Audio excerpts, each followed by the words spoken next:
Hello, word nerds. Welcome to another episode of the dictionary. Let's get going, because I got some stuff to do. This is the first section of page 311. Hey, we have more scientific-y words here. The first one is cyclopropane. Cyclopropane. One word. Noun from 1894. A flammable, gaseous, saturated cyclic hydrocarbon, C3H6, sometimes used as a general anesthetic. The word propane there is freaking me out, though, for anesthetic. And I'm noticing C3H6, that is using the same formula that we saw yesterday, because there's double the H to the C. Double the H to the C. Oh, yes, I think that is so cool. That didn't rhyme. I don't remember where that was exactly. I'm trying to find it. Can't find it. Oh, here, cycloparaffin. So maybe it's a that. Oh, what's my sound effect? Is going to be... Wee-oo. Next is cyclops. Noun from 1513. Number one. The plural here would be... Cyclopes. Cyclopes is the plural for cyclops in this number one definition? Interesting. So it is capitalized. Any of a race of giants in Greek mythology with a single eye in the middle of the forehead. Number two, the plural here would be just cyclops. So cyclops is the singular. Here it's also the plural. But for the giant dudes and ladies with the one eye, it is cyclopes. So anyway, back to number two, cyclops. Any of a genus of freshwater predatory copepods having a single median eye.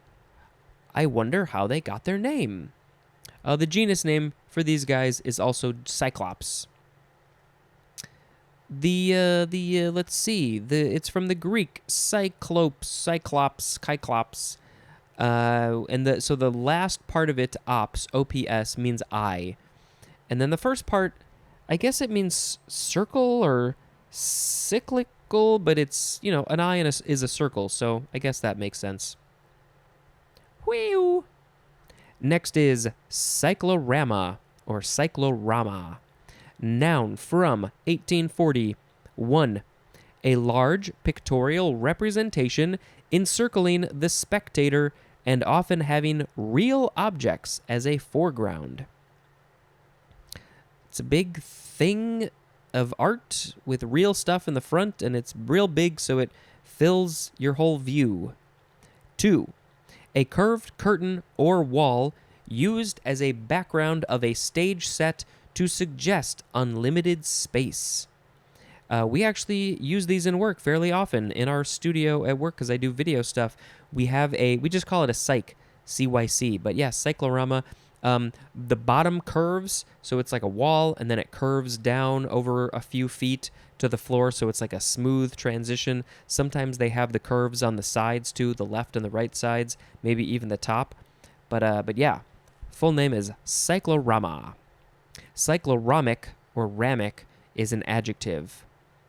And it's cycle plus orama, like in panorama. Whew! Next is cycloserine. Serine. Noun from 1952. A broad-spectrum antibiotic, C3H6N2O2, produced by an actinomycete and used especially in the treatment of tuberculosis. The scientific name for this actinomycete is Streptomyces orchidaceus, or orchidaceous. Whew! Next is cyclosis. Noun from 1835. The streaming of protoplasm within a cell. The cell has got to stream its protoplasm all over the place, so that is cyclosis. This is from the Greek, cyclosis or kyclosis, which means encirclement. Also from cyclone or cyclone, which means to go around. And I think we had a word yesterday. Yeah, cyclone was also from cyclone, which means to go around. Whew! Next is cyclospora, noun from 1993. Any of a genus of sporozoans, including one causing diarrhea in humans. You can please stay away from me, Cyclospora. The genus name is also Cyclospora, and it is of the order, how do you say this? Coccidia? Coccidia. Maybe it's Coccidia. And then the one that causes diarrhea in humans is, the scientific name is Cyclospora cayatenensis. Cayatenensis. That's it for that. Wee wee wee. Next is cyclosporin or cyclosporine. You can spell it with an E at the end or no E. Noun, yes, noun from 1976. An immunosuppressive polypeptide drug C62H111 N11O12 obtained from various imperfect fungi and used especially to prevent rejection of organ transplants. We have seen a few of these between today and yesterday that it's a thing made from carbon and other stuff that helps people with this condition. So we've got organ transplants here. We had tuberculosis with cycloserine. Yesterday we had, it was helping with leukemia and lymphomas. That was the cyclophosphamide. And then there might have been something else. But yeah, that's a lot of C's and H's. 62 and 111. Whew! Next is cyclostome. Stome. Noun from 1835. Any of a class of jawless fishes having a large sucking mouth and comprising the hagfishes and lampreys. And obviously we have to post a picture of these creepy looking things, the cyclostomes. The class name is Cyclostomata. So the reason they have this name is the end part, stome, is from stoma, the Greek stoma, which means mouth. And then there's more the word stomach. The stomach is not a mouth, but the stuff that gets in the stomach from the mouth. So yeah, they just have a big old mouth that sucks on stuff. I think lampreys, I think they suck onto like a shark and hang around it. Is that the right fish? Am I thinking about that right? I don't know. Whew! Next is cyclostyle. Yeah, it's like the style. Like, what's your style? Your clothes, your hair, your personality. Cyclostyle. Noun from 1883. It is a machine for making multiple copies that utilizes a stencil cut by a graver whose tip is a small rowel. And cyclostyle is also a transitive verb. This is, it's from the brand name, the trademark cyclostyle. So this was like a company brand name kind of thing. It makes copies back in the 1880s. Maybe we need to find one of these. There's a stencil and a thing. Interesting. Never heard about this one. Cyclostyle. Let's find it and post a picture. Or two. Woo! Next is cyclothymic. Cyclothymic. Thymic. Adjective from 1923. Relating to or being a mood disorder characterized by alternating episodes of depression and elation in a form less severe than that of bipolar disorder. Bipolar disorder is where, people get real, they call it manic, high highs and low lows, which would be like a depression, a sadness, and they go back and forth between those depending on the person. Maybe regularly, could depend on the seasons. And we talked about that with the word cycloid yesterday. characterized by alternating high and low moods, like a cycloid personality. So yeah, cyclostyle, your personality. Oh no, sorry, that was the wrong word. Cyclothymic. What is the etymology for this? Let's see. There's nothing that's really. It's just a lot of sciencey stuff. So yeah, nothing that's really gonna help. But yeah, it's a mood disorder situation.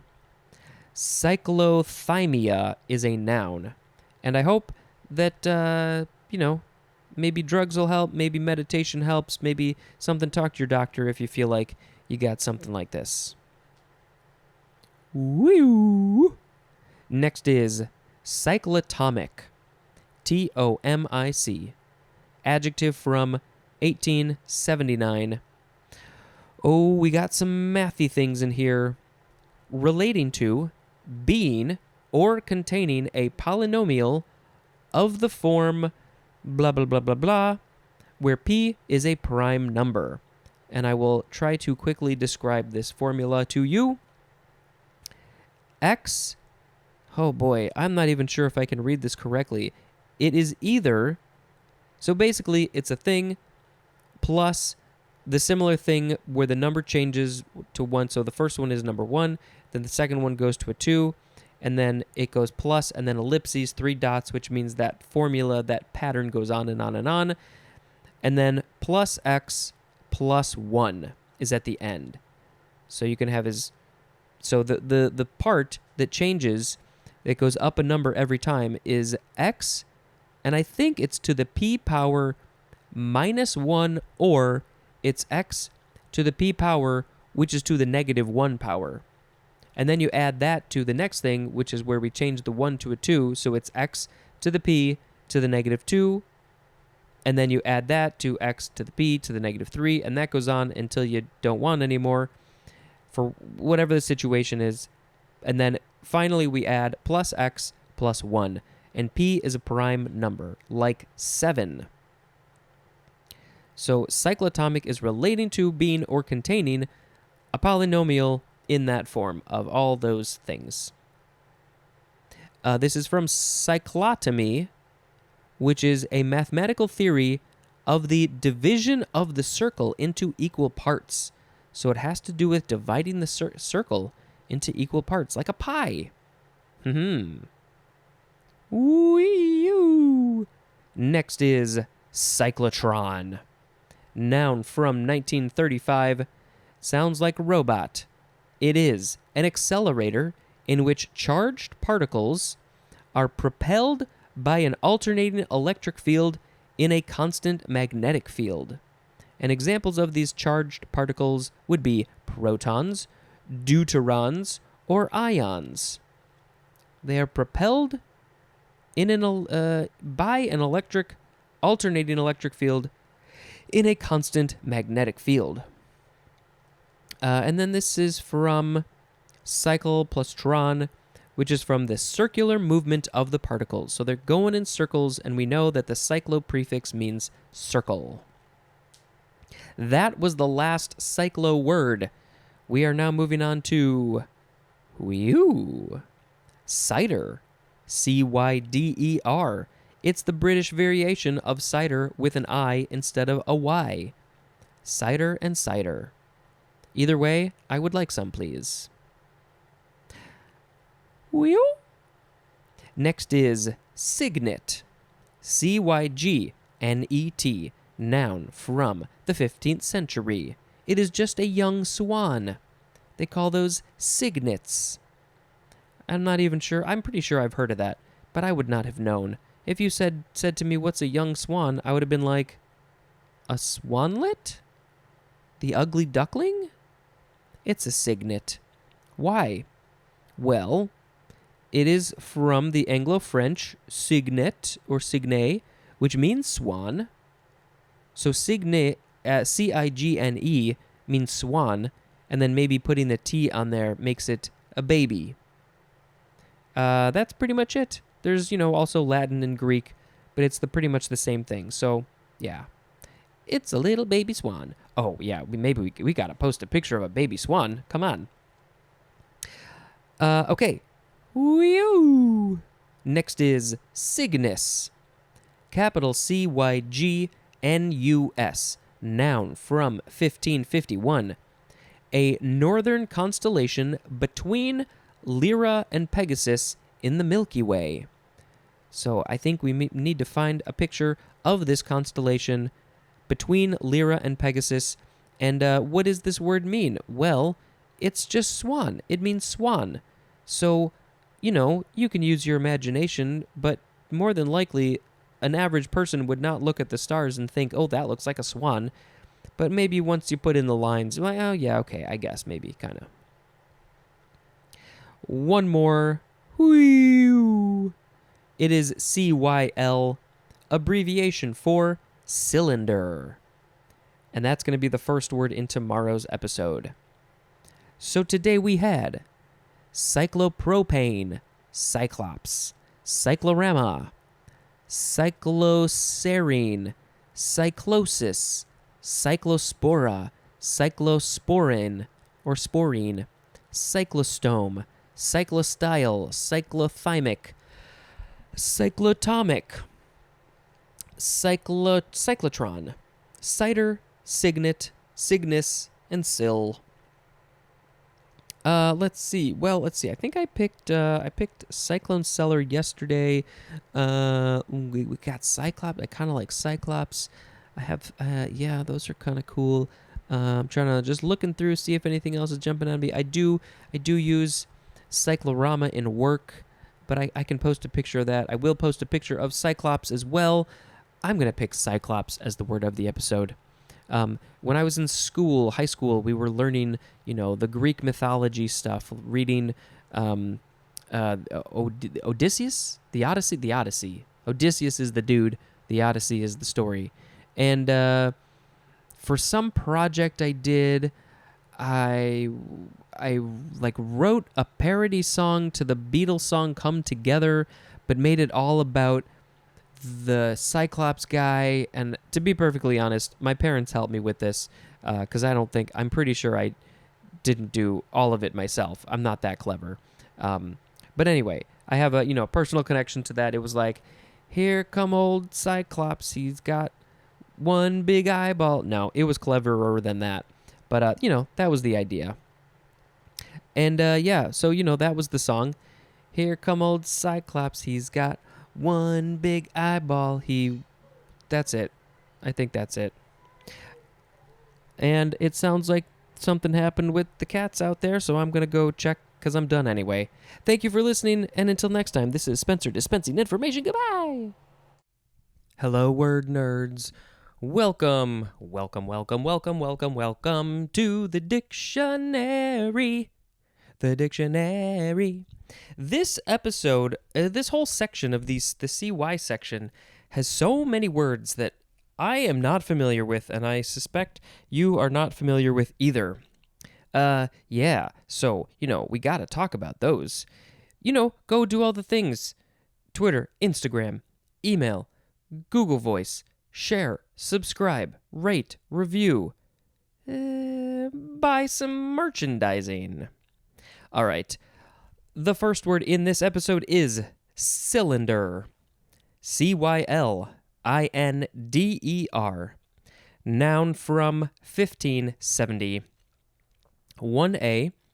The surface traced by a straight line moving parallel to a fixed straight line and intersecting a fixed planar closed curve. I have no idea what any of that means. I know what a cylinder is, but I don't know if this described what I'm thinking of or if this described something else called a cylinder. A surface traced by a straight line moving parallel to a fixed straight line intersecting a fixed planar closed curve. I mean, does it basically just mean... I think it does. I think it just means... Let's see. If we go to the end, the fixed planar closed curve, it's a circle. That is a flat circle on a plane on one end. And then from there, two straight lines go out parallel to another fixed planar closed curve. I think that's what it means. 1B. That's just a terrible way to describe it. 1B.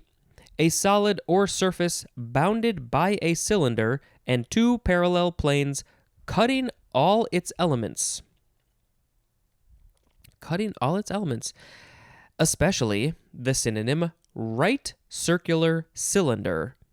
And then it says to see the volume table.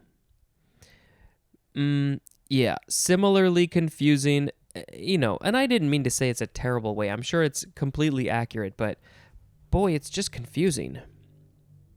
Number 2 for cylinder, a cylindrical body or space. That, as 2A, the turning chambered breech of a revolver. The turning chamber. So the revolver, the thing that has where you put in the 6 or 5 whatever bullets, that thing that spins, that's the cylinder because it's the shape of a cylinder, I guess. And also there's holes inside of it that are also the shape of a cylinder. A solid cylinder filled with negative cylinders. 2B1, the piston chamber in an engine. Yeah, the pistons, I think, are cylinders, and then the holes that they're in the engine is also cylinderly shaped. 2B2, a chamber in a pump from which the piston expels the fluid. Still in that same engine world. 2C, any of various rotating members in a press as a printing press, especially one that impresses paper on an inked form. These printing presses, they have big cylinders that have to press. Like, think of a the big construction equipment thing to flatten the pavement, to flatten the asphalt that they put on the street. Those are massive, heavy cylinders. It's kind of like that. It presses down on like either the ink or the paper or whatever to print on the stuff. It presses the print on the paper. And there's probably multiples of them. I'm also thinking of one of those old school clothes washer things. You put the clothes through the cylinders that are close to each other and squeeze the water out. Where were we? 2D, a cylindrical clay object inscribed with cuneiform inscriptions. And actually, I don't believe I have recorded the cuneiform episode yet because that was way back on June 1st.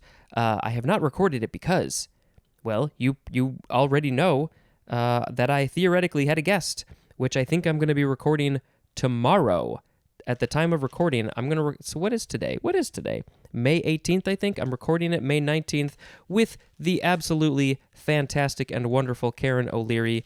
And so, I don't know anything about cuneiforms, although there is a picture which looks fascinating. But you've already learned about them, but I'll learn about them later. So what is that? These cuneiforms are on a cylindrical clay object, and they mean something, and it looks like they're the type of shape that's easy to press onto clay. Cylindered is an adjective. Oh, there's a phrase, on all cylinders, and that means with maximum effort or intensity. Also, at full capacity or speed, as in, the economy is running on all cylinders. Is it, though? I don't think so. Has it ever? I don't know.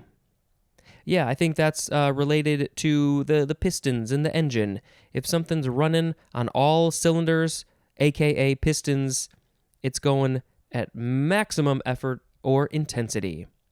I'm running on all cylinders. Okay, what is going to be the sound effect? I think I'm going to do, let's see. I'm going to try to do a sound that will not come out correctly. I'll just do, yeah, that's fine. Next is cylinder head. 2 words, noun from 1884. The closed end of an engine. Ooh, there's some car driving very loudly, and I think it's running on all cylinders. The closed end of an engine or pump cylinder. Next is cylinder seal. 2 words, noun from 1887, 3 years later than cylinder head. A cylinder, as of stone, engraved in intaglio and used especially in ancient Mesopotamia to roll an impression on wet clay. I was assuming that this would be also related to the engine stuff. Cylinder head, cylinder seal. It seems like it would be the thing that would seal the piston cylinder, maybe, if it needed it. Also, it's from a similar time period to cylinder head, which is 1884. But wait a minute. That's pretty early for, when was the first engine made, I wonder? Probably around 1884 or before. But no, cylinder seal. This is cylinder engraved. It's got engraved stuff from ancient Mesopotamia. Yeah, maybe we need to find a picture of this. Stone engraved stuff. Next is cylindrical, also cylindric. Adjective from 1646, relating to or having the form or properties of a cylinder. What might be cylindrical? I guess my fingers are kind of cylindrical.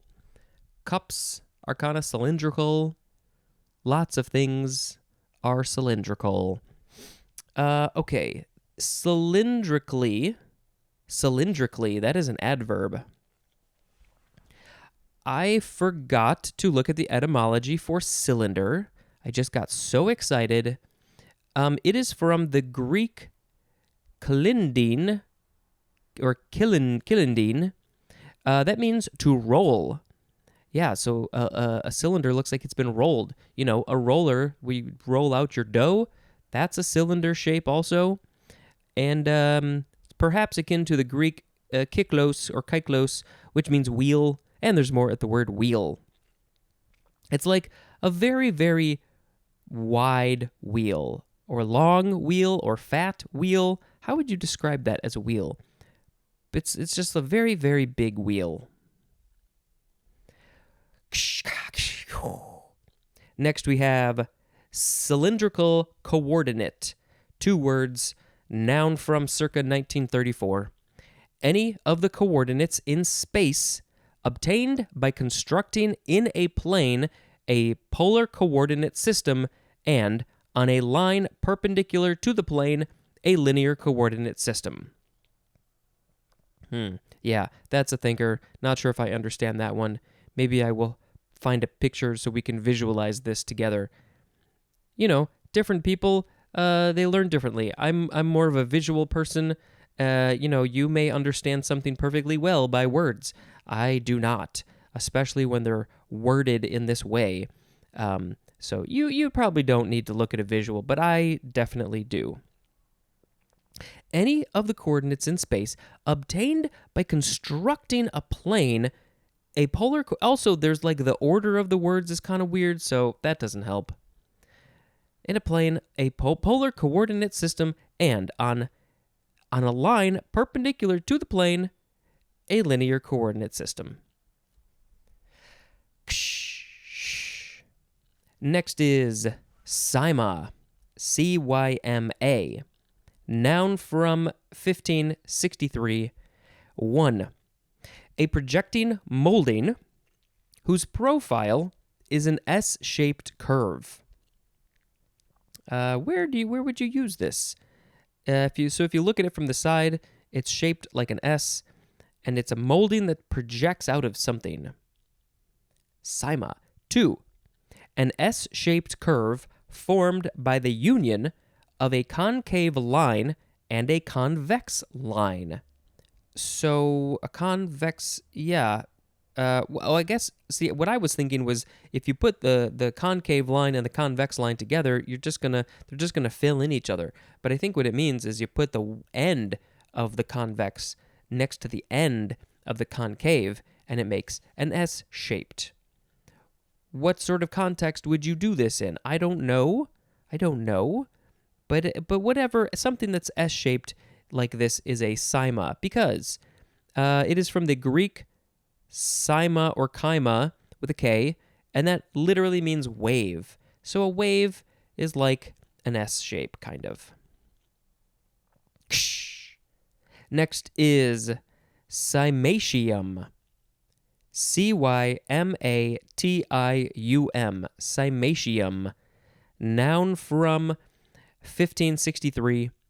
A crowning molding in classic architecture, and then especially the synonym cyma. Cyma. Let's see. Yeah, we already know the etymology. It's basically from the same thing. Next is my sound effect, kind of. It is cymbal. Cymbal. Noun from before the 12th century. A concave brass plate that produces a brilliant clashing tone and that is struck with a drumstick or is used in pairs struck glancingly together. Cymbalist is a noun. Let's see. Well, they are concave, but they're also convex if you look at them the other way. But also, there are cymbals, like on a drum kit, that are facing upside down. Maybe it's just you can put it upside down. Maybe you can put it on the stand upside down, or maybe they're designed to be upside down. I don't know, but they must have a different sound. Maybe we should find a sound effect of an actual cymbal being played. What is it going to be? I don't know. Lots, a single one. Maybe it will be used in pairs, struck glancingly together. Takes a lot of art, takes a lot of skill to smash those cymbals together. This is from the Greek kimbi, which means bowl or boat. So cymbals are just bowls or boats. Maybe you can use it as a bowl. Maybe you can eat your cereal out of it, or maybe some soup, or maybe that's it. Those are the only things. But there is a hole because you got to put it on a stand. So maybe it's not so good. Maybe ice cream?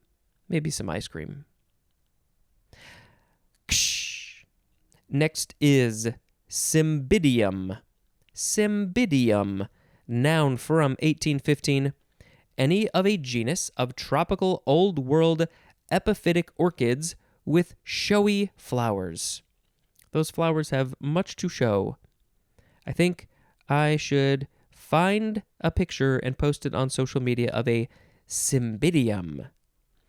This is... Oh, you know what? It looks like it's a similar etymology to cymbal. It's from the Latin cymba, which means boat. And it is not spelled like Simba the lion. It is spelled Cymba. Yeah, boat. So maybe the flowers are kind of in the shape of a boaty kind of thing. Oh, and the genus name is Cymbidium, which is the same word. Next is cyme. C-Y-M-E. Cyme.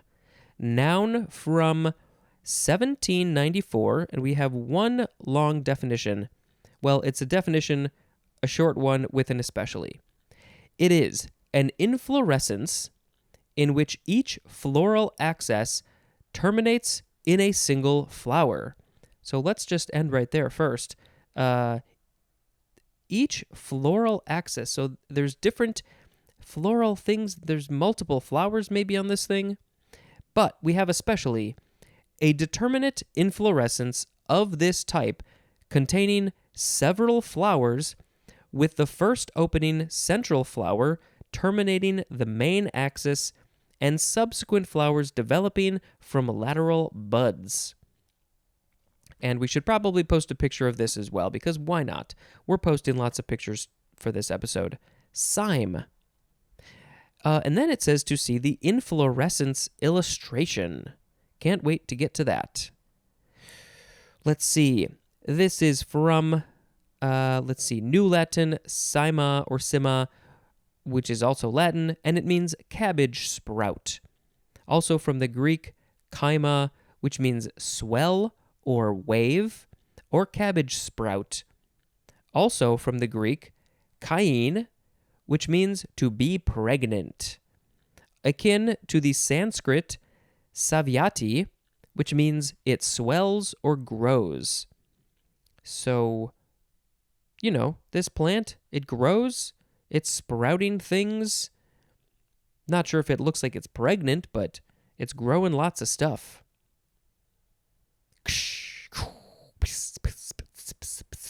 I don't know.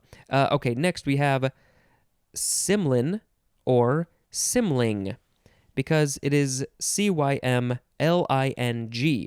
noun from 1779, and the synonym is patty pan, which is one word, and I have no idea what it is.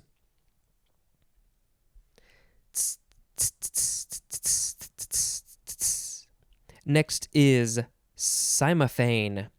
Cymophane. Phane. Noun from circa 1804. The synonym is chrysoberyl, but especially an opalescent chrysoberyl. Not just any chrysoberyl, an opalescent chrysoberyl. That is good. Oh, well, actually, we'll just say that it's from the Greek chyma, which means wave. So maybe, there's wavy pattern in there, wavy something inside of it. Ksh. Next is cymose. Cymose. Adjective from 1807.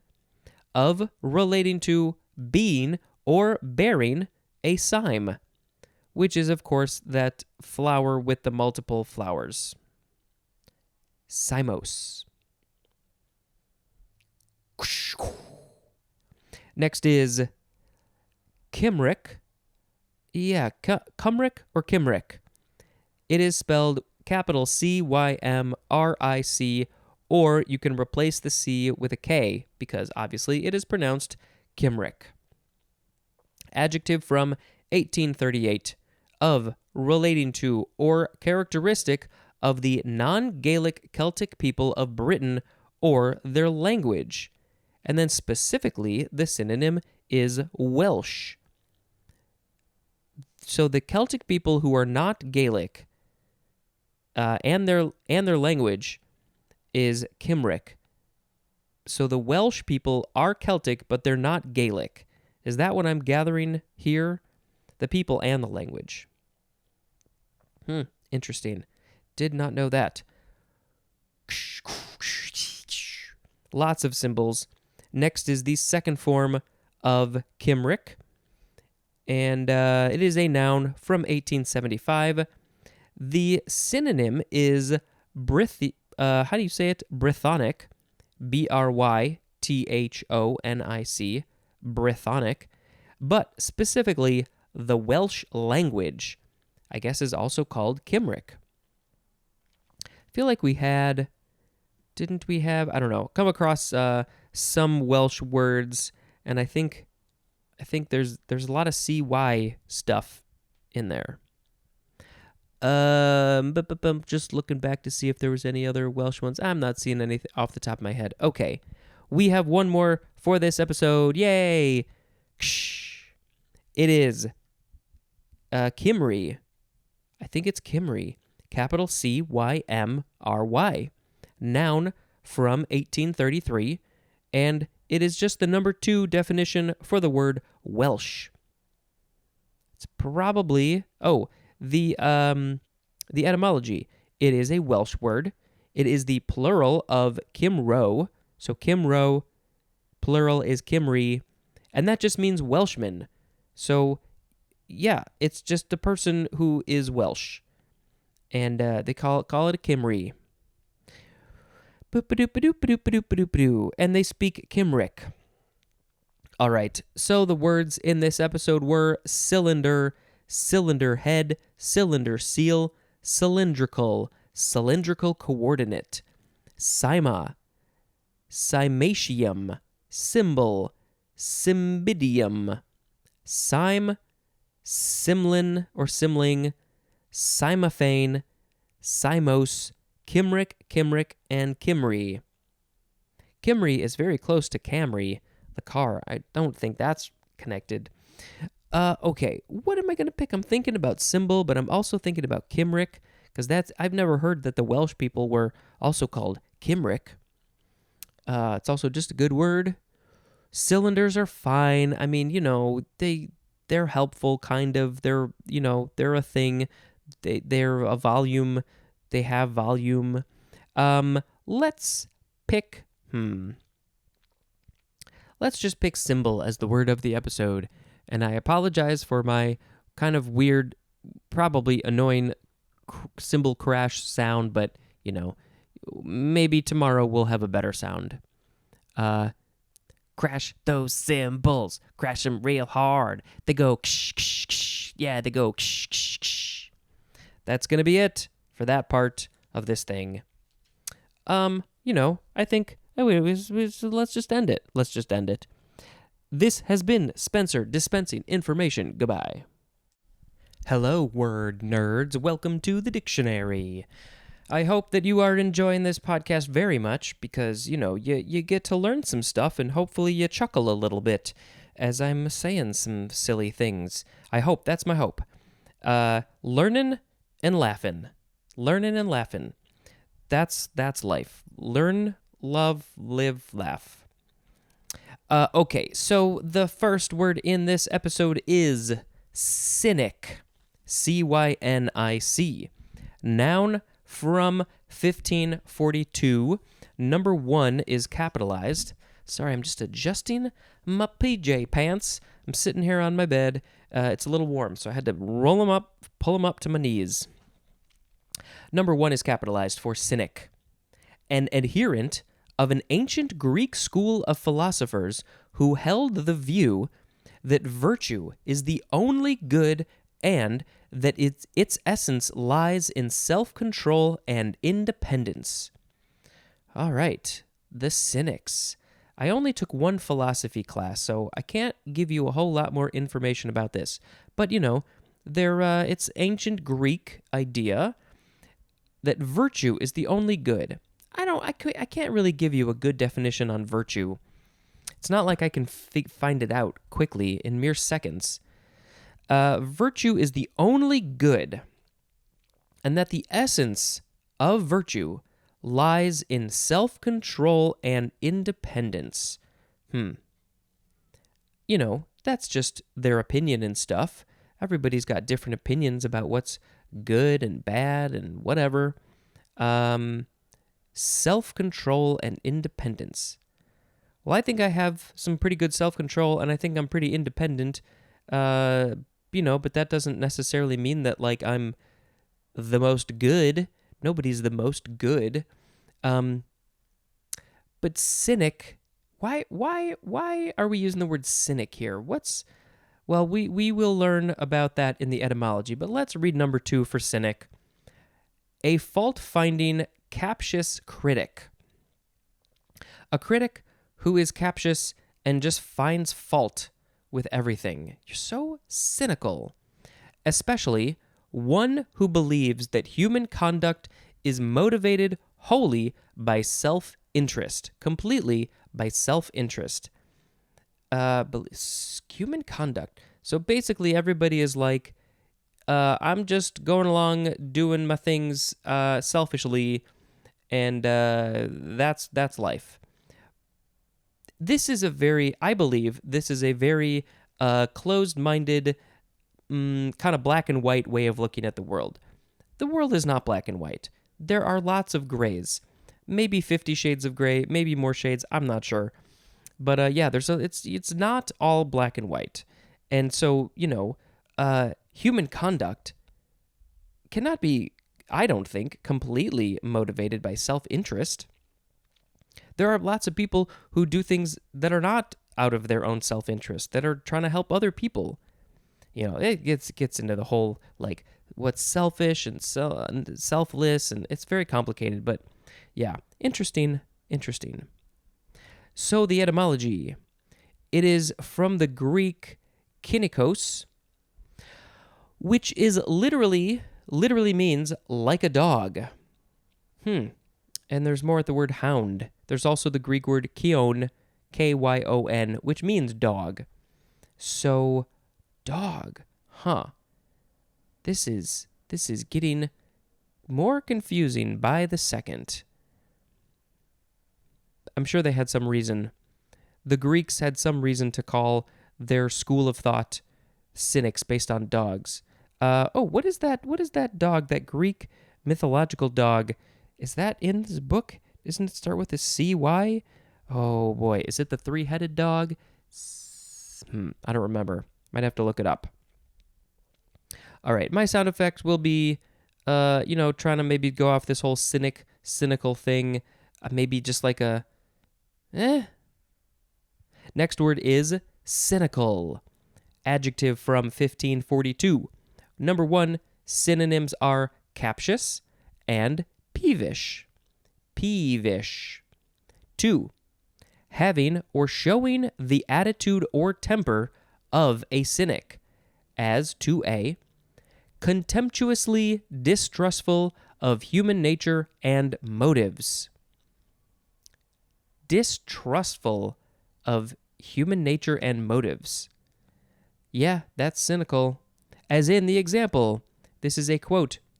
Those cynical men who say that democracy cannot be honest and efficient.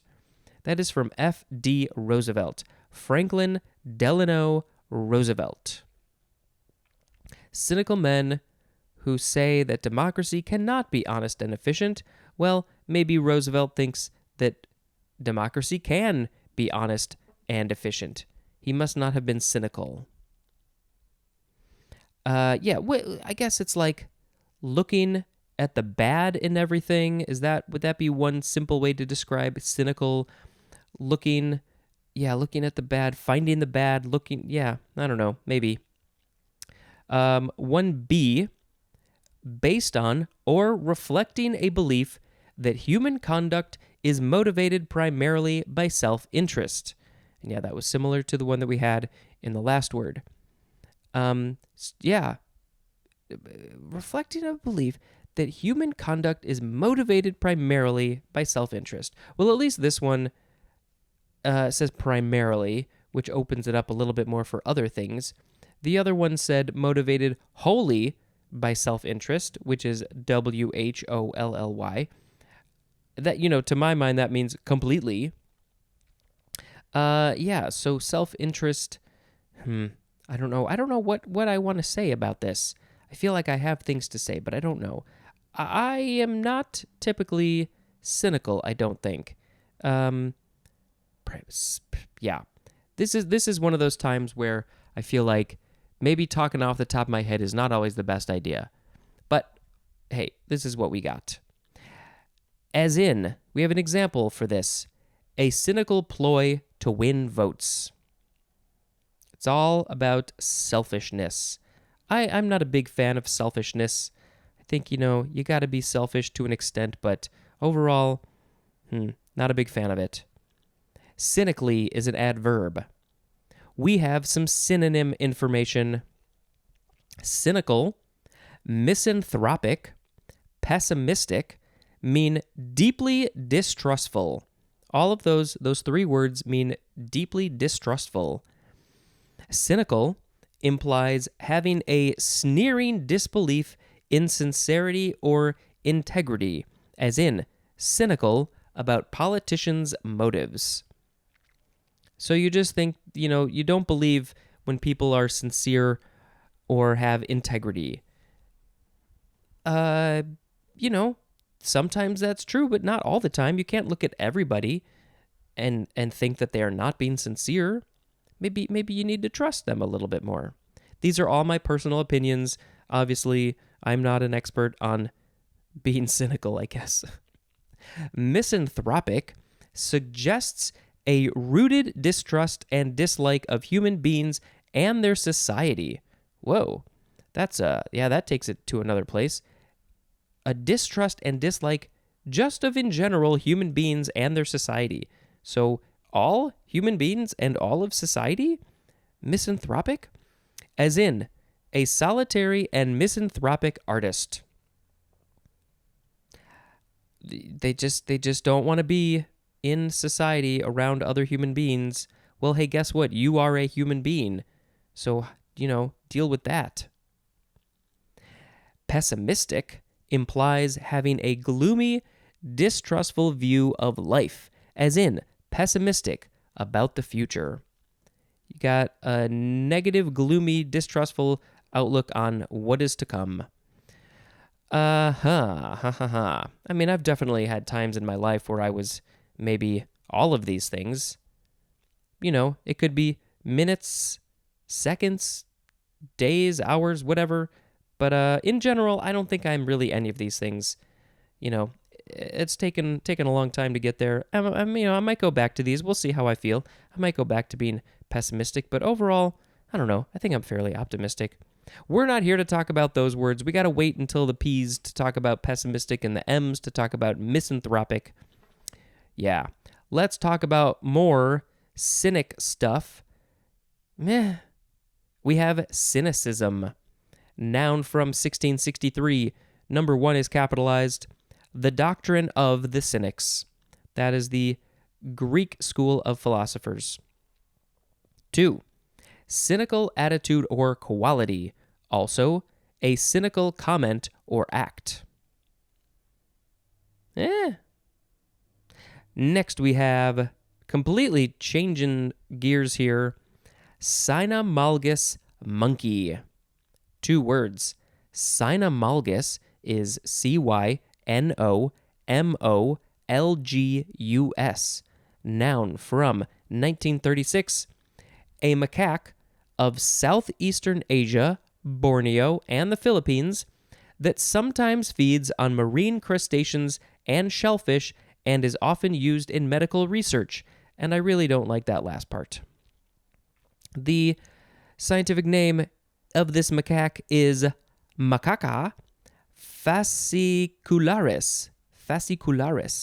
Macaca fascicularis. Let's see. This is from the Latin cynomolgus. I think it's the same word, or just about. That is a member of an ancient tribe in Africa. Also from the Greek kinomol. How do you say this word? Kinamolgi. That literally means, dog milkers. The people who milk the dogs. So if I'm just basing knowledge, no, that's not how you talk. If I'm just trying to figure this out based on what I'm reading, maybe this ancient tribe in Africa was found milking dogs, which if those are the animals that you got and you want some milk, I mean, that makes sense. But also I wouldn't be surprised if it was more of a derogatory term, which isn't very kind. So maybe these monkeys were found in that same region in Africa, although they're not in Africa. Southeastern Asia, Borneo, and Philippines. I am not understanding this.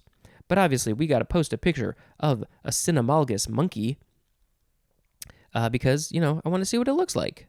I'm always game to learn about other primates and apes and monkeys.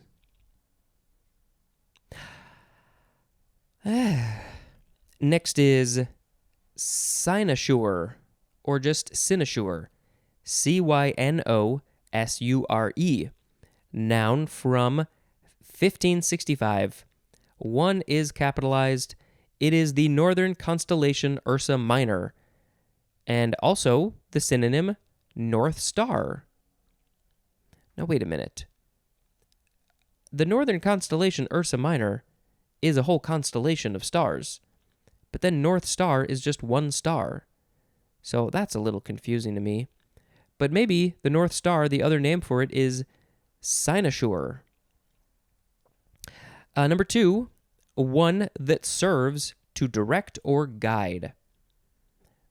That serves to direct or guide? So is that like a tour guide? Is a tour guide a cynosure? Or a cynosure? Number 3, a center of attraction or attention, as in, turned an eyesore into a cynosure. That is a quote from Catherine Reynolds. What was Catherine talking about? What eyesore was this that was turned into a A what? A thing that guides people, a thing, a center attraction, a thing that people look at. Yeah, this is from, it's Middle French, means Ursa Minor, and Latin Cynosura, which means Ursa Minor. Let's see, what else? The Greek Kainosura, which means dog's tail. So we got this Greek dog thing going on. I'm trying to remember which constellation is Ursa Minor. Is it I don't know. Maybe we'll post a picture, show you which of the stars is Cynosure. Next is Cynthia, with a capital C. The name Cynthia, noun from the 14th century. 1, the synonym is Artemis. And 2, it is the moon personified as a goddess. So it doesn't say it's the moon goddess. It's the moon personified as a goddess. Oh, hello, Audrey. You just appeared from under the bed. What are you doing out down there? My mother-in-law is named Cynthia, so I guess I will call her the moon goddess. I don't know. That might be kind of awkward if I did that. This is Latin. It is the feminine of Cynthius, which means of Cynthus, which is from Cynthus, which is the mountain on Delos, where she was born. So Cynthia was born on the mountain on Delos. I don't know where that is. Probably, yeah, Greek. This is all Greek. Yeah. All right. Moving on. CYO, all caps. I'm not so sure if this sound effect is fully cynical.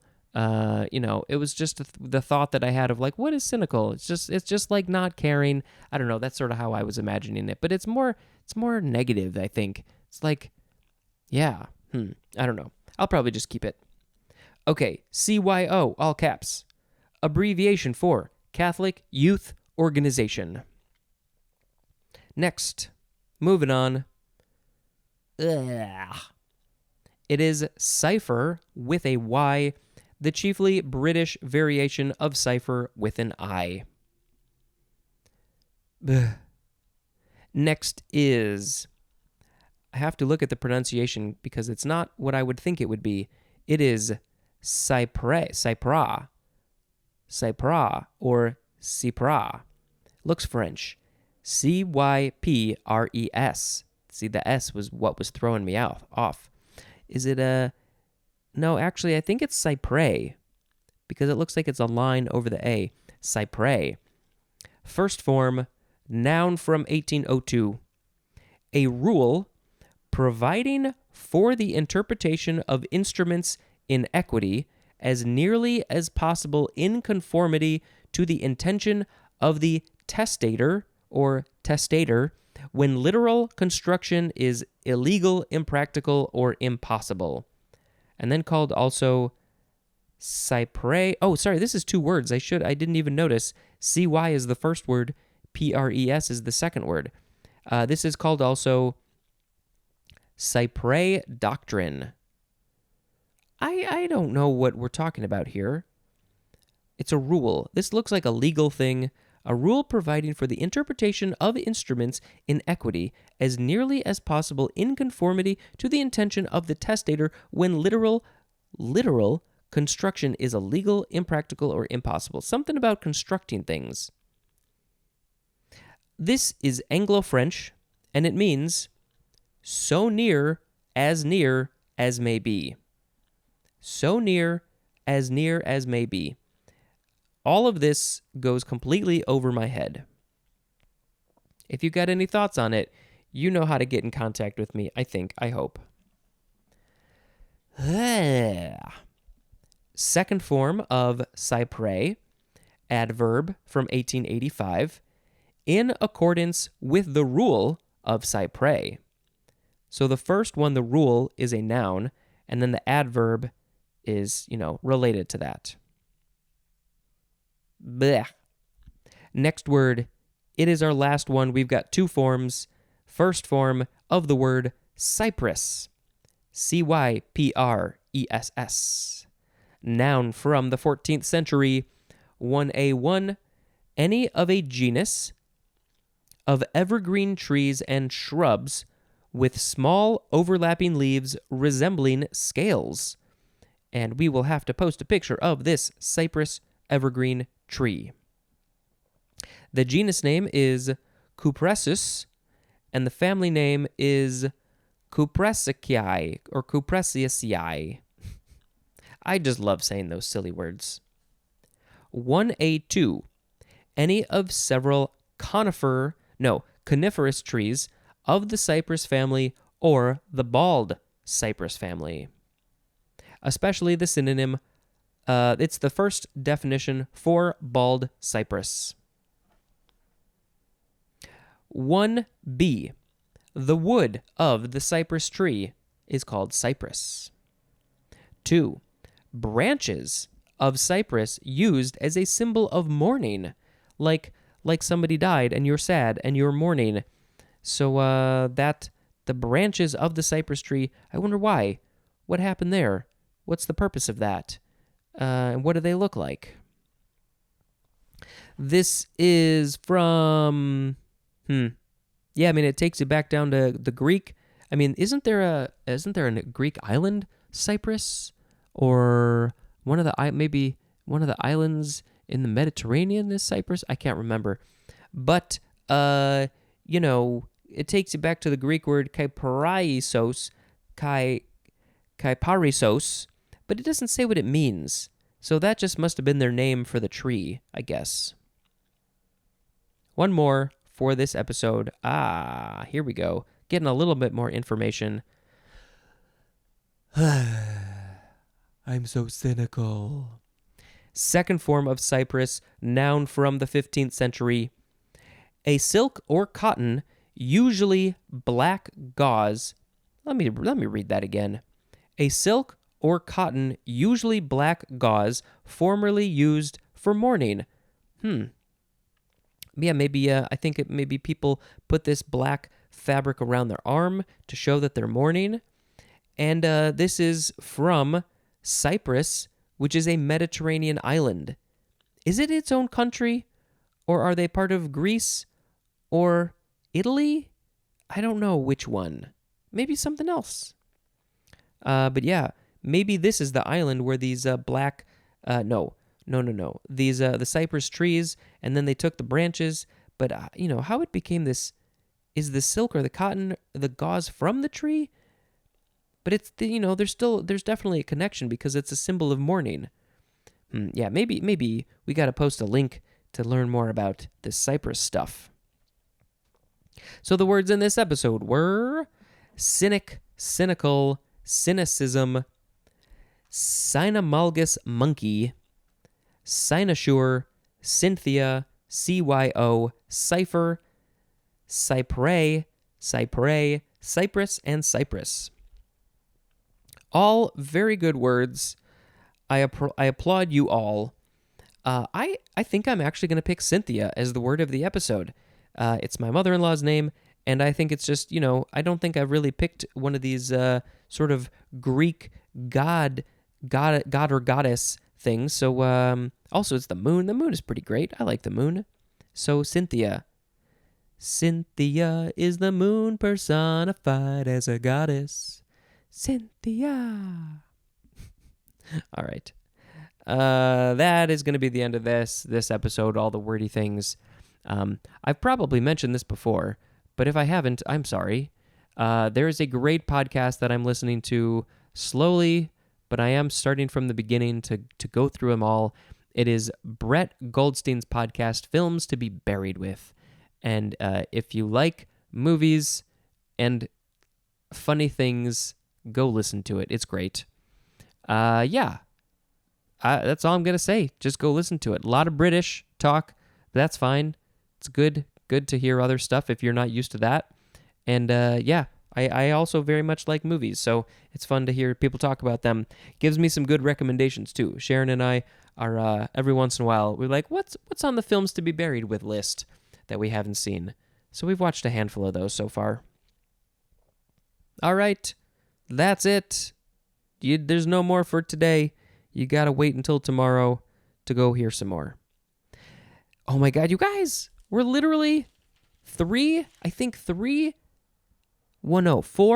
wait, 1, 2, yeah, I think we're 4 episodes away from the end of the seas. Congratulations, you did it. So did I. This has been Spencer dispensing information. Goodbye. Hello, word nerds. Welcome to another episode of The Dictionary. This is the podcast where Spencer, that's me, hello, I read this book. I'm reading it.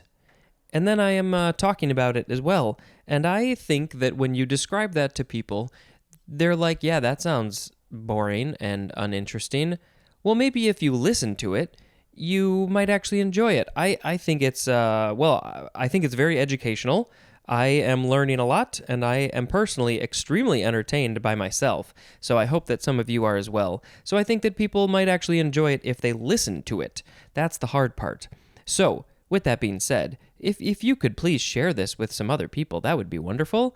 And you can, one way that you don't even need to share it to people, but one thing that you can do that will help other people be aware of this podcast is to subscribe to it and to rate it and to review it on all those different podcast platforms. You can do those things, and that would make me feel wonderful.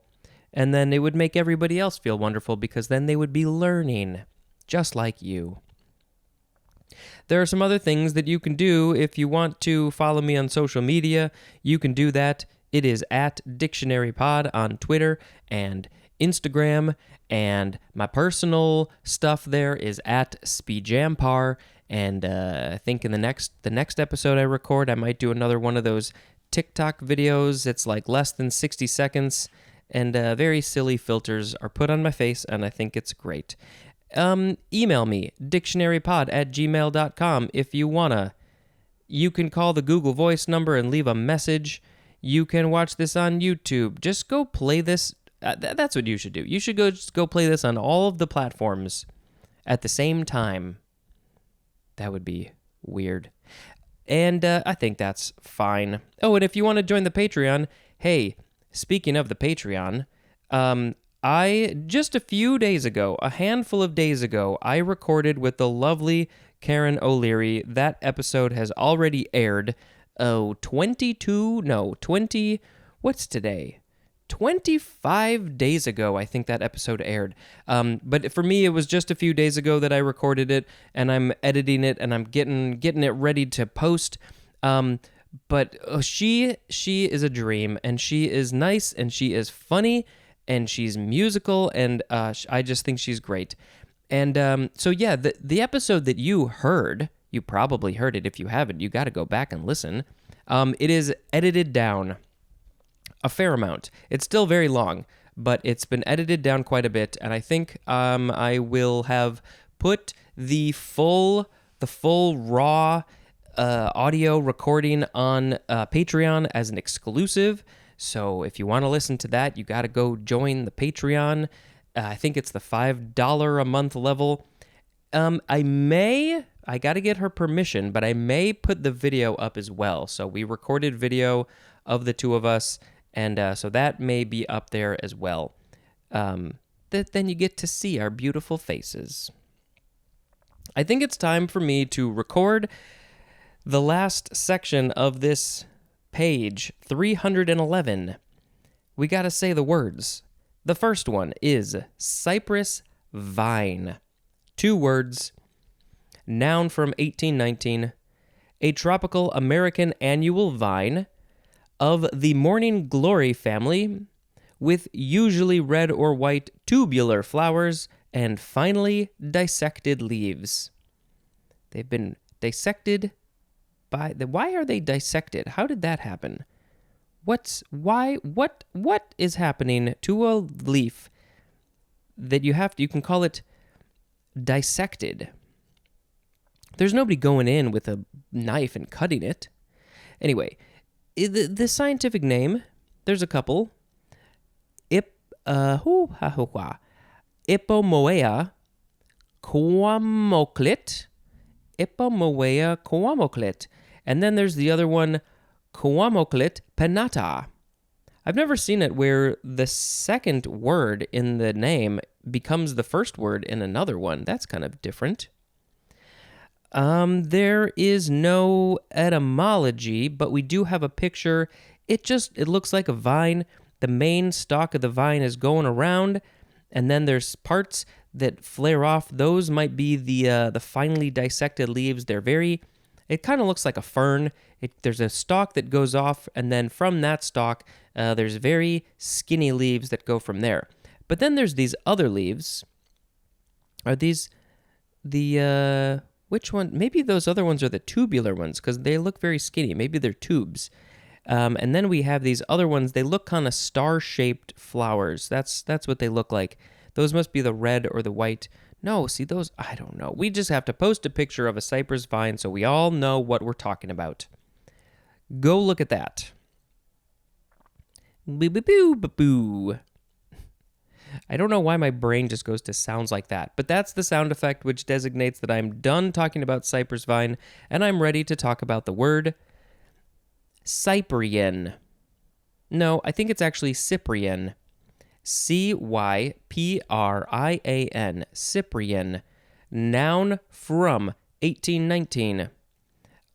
Ironically, it probably doesn't mean ironically, this word and the cypress vine are both 1819.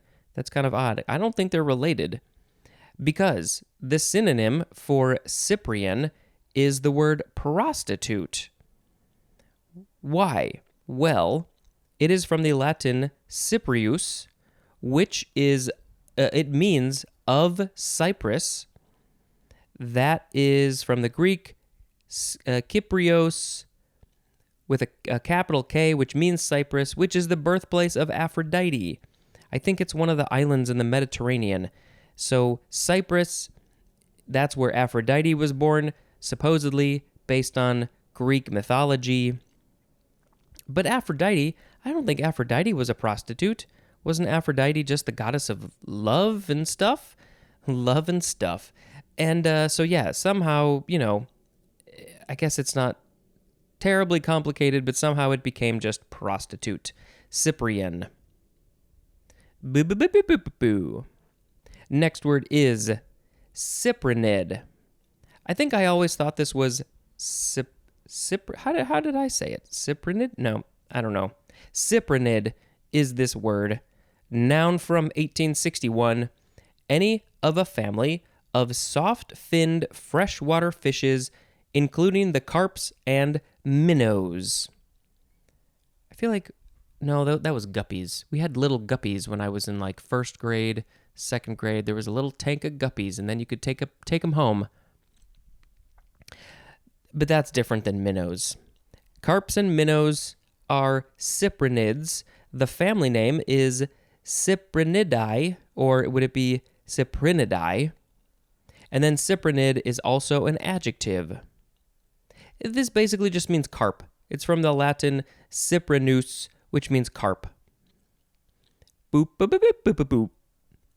Next word is cypripedium. Cypripedium. Cypripedium. Cypripedium. Noun from 1807. 1. Any of a genus of Eurasian and North American terrestrial orchids having large, usually showy drooping flowers with the lip inflated or pouched. Compare to, usually when it says compare to a thing, it's the antonym, but it could be a synonym, but it is lady's slipper. I don't really know what the opposite of a cypripedium would be, so they're probably just related. They're similar but different. Lady's slipper. Or maybe that's just the common name for this thing. The genus name is it's also just Cypripedium. Cypripedium. And that is it for that part. So number 2 for Cypripedium, any of a genus of widely cultivated Asian orchids. And the genus name here is Paphiopedilum. I hope I said that right. I think we might need to find a picture or a couple of pictures of these different kinds of cypripediums. I'm looking at the etymology. Let's see. It is from the Lower Latin cypris, which is a name for Venus. And actually, we're going to pause there. If you go back to Cyprian, the prostitute one, that is from Cyprus, which is the birthplace of Aphrodite, and Aphrodite, I think, is the Greek name for Venus, and Venus is the Roman name. I think I might have that right, possibly. But anyway, so Cyprus it's the name for Venus plus pedium, which it looks like it's just from the Greek word which means sandal, but it's some sort of suffix. So let's see. Okay, so Venus, let's see. I'm looking. Large, usually showy, drooping flowers, the lip inflated. I gotta see what these look like. I gotta see what these orchids look like so I can understand why Venus. Why Venus? Why were they named after Venus? I don't know. Let's move on to the next word. Boop, boop, boop, boop, boop, boop, boop, boop. It is cyproheptadine. Cyproheptadine. cyproheptadine. Noun from 1971. A histamine and serotonin antagonist, C21H21N, used especially in the form of its hydrochloride to treat allergy symptoms and hives. So let's see if you got some allergies. Maybe this is a thing that you can use. A cyproheptadine. We got the CY from cyclic, the PRO from propyl, then hepta. Usually I think of 7 when I think of hepta. Is that right? Is there 7 of something in there? And then the DINE from piperidine. Cyproheptadine. I don't know what any of those things mean, but it comes together to make this thing. Boop, boop, boop, boop, boop, boop, boop, boop. Next we have cyproterone. It looks like cyproterone. Noun from 1966. A synthetic steroid, C22H27Cl03, that inhibits the action and secretion of testosterone by blocking the activity of androgen receptors. I think androgen is another one of those. I don't know if it's a hormone, but it's something related to the testicles and all that, and testosterone and stuff. It's a synthetic steroid, so this is human made, and it stops the action and secretion of testosterone. And how does it do that? Well, it blocks the activity of the androgen receptor. So you got receptors of things. Let's see. Well, okay. So cannabis is actually a very good example because it has all the different things, THC and CBD and all variations like that. And those are the endocannabinoid system, and your body has receptors that will those things will bind to the receptors. So same thing, we have androgen receptors in our body, and this synthetic steroid says no, receptors don't connect with these androgens. Please don't do that. And that process will then stop the action and the secretion of testosterone. So basically, if you're taking one of these cyproterones, maybe you need to limit your testosterone for some reason. I don't know. Did I get that right? Maybe it's close. Next word. Boop, boop, boop, boop, boop. We have cyrenaic. No, it is cyrenaic. Cyrenaic or cyrenaic. Capital CYRENAIC. Cyrenaic. Noun from 1586. An adherent of the doctrine that pleasure is the chief end of life. The chief end of life is pleasure. We, I think, are going to need to find some sort of Wikipedia article and put it in the show notes to learn more about this. We have a couple more things that we can say, though. Cyrenaic is also an adjective, and Cyrenaicism, that is a noun. So this is from Latin, Cyrenaicus, from the Greek, Kyrenaikos. I am apologizing for my pronunciation. It is from Kyrene, which is Kyrene, Africa, and I don't know if I said it right. My brain wants to say Cyrene, Cyrene. It's probably Cyrene. It might be Cyrene. Cyrene, Africa. That is home of Aristippus, who is the author of this doctrine. So Aristippus, I think that's how you say their name. They believed that pleasure is the chief end of life. What does that mean exactly? Does that mean that it's the most important thing in life? Pleasure is the most important thing in life? Does it mean that... I don't know. We'll have to read up on it. And you can do it too. Never heard of this. Cyrenaic.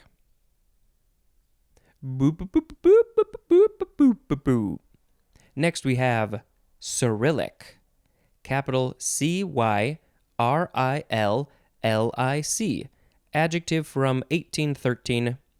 Of, relating to, or constituting an alphabet used for writing Old Church Slavic and for Russian and a number of other languages of Eastern Europe and Asia.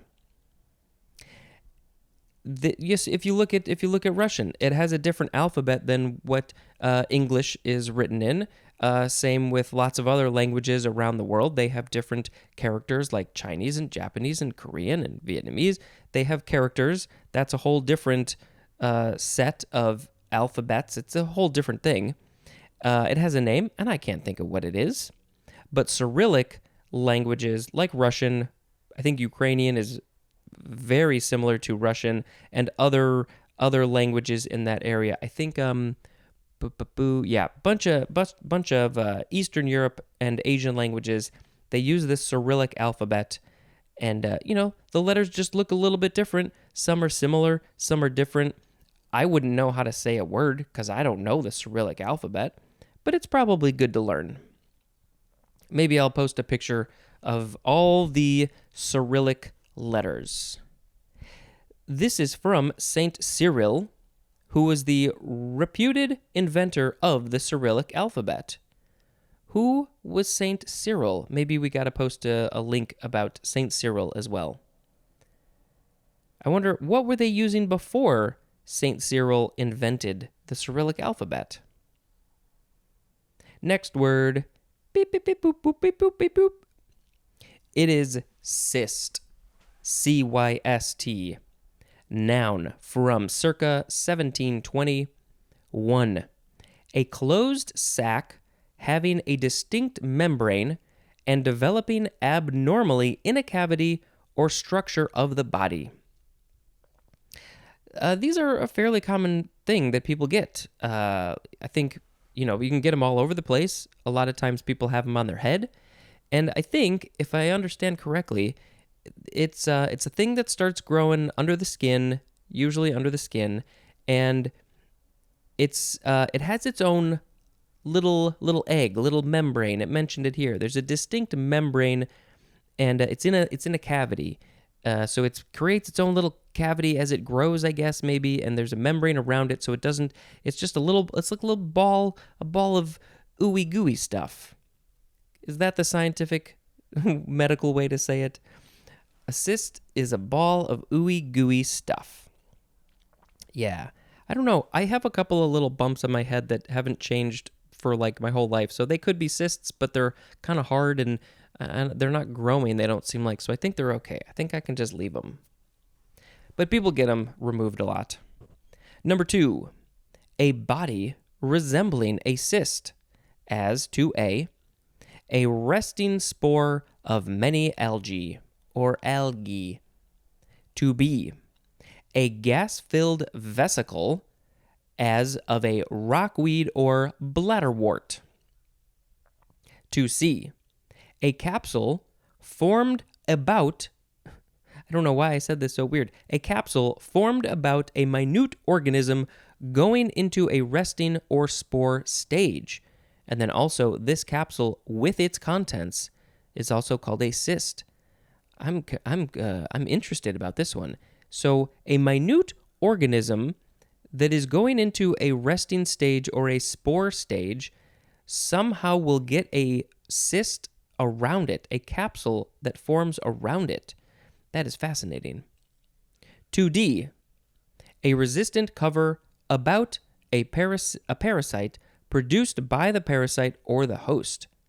So if a parasite is going to get into some other body, they will, I guess, create this covering around them, which is also called a cyst, to protect them from the host attacking them. The host is like, I don't want this parasite here, but the parasite is like, hey, dude, I got this ball around me.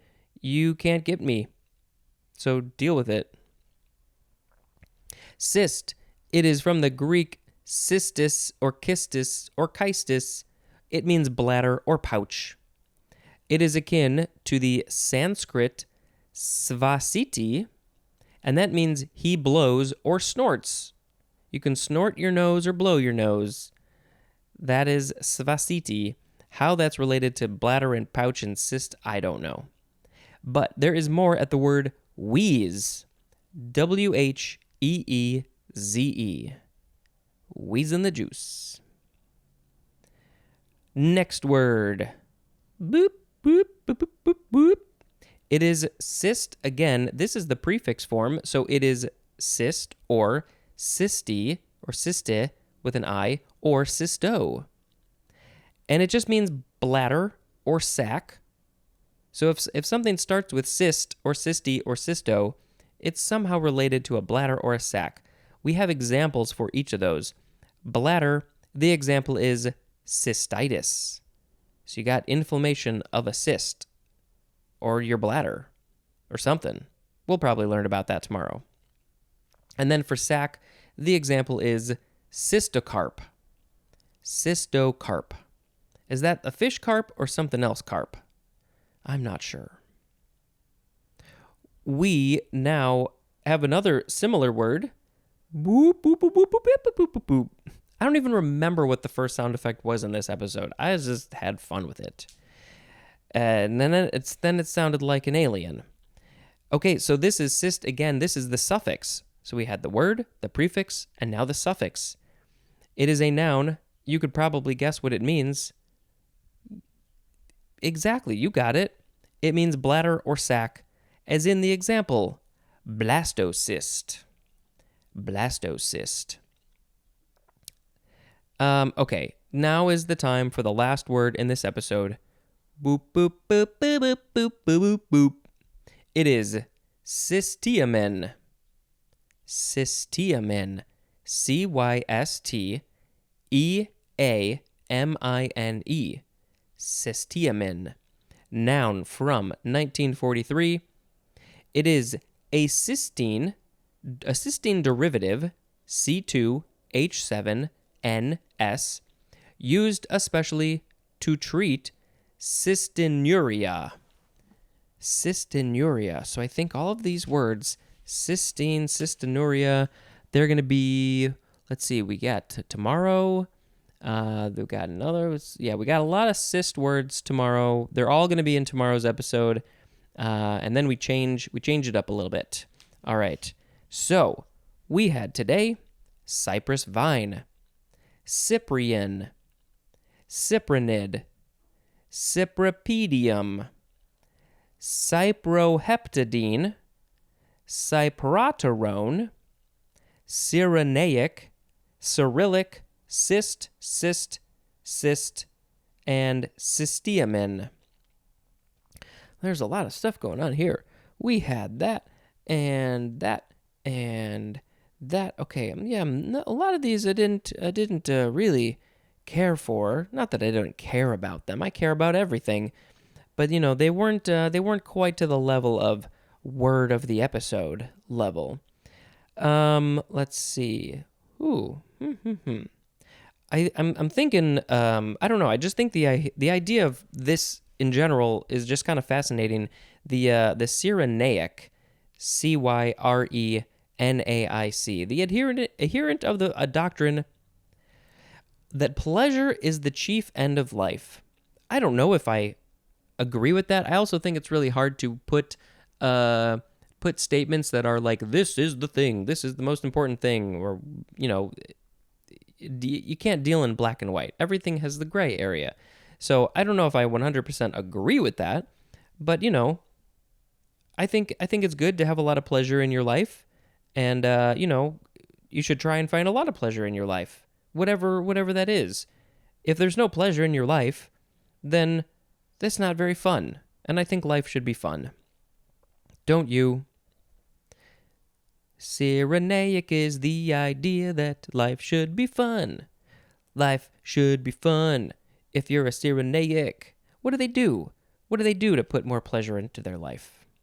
There's lots of things.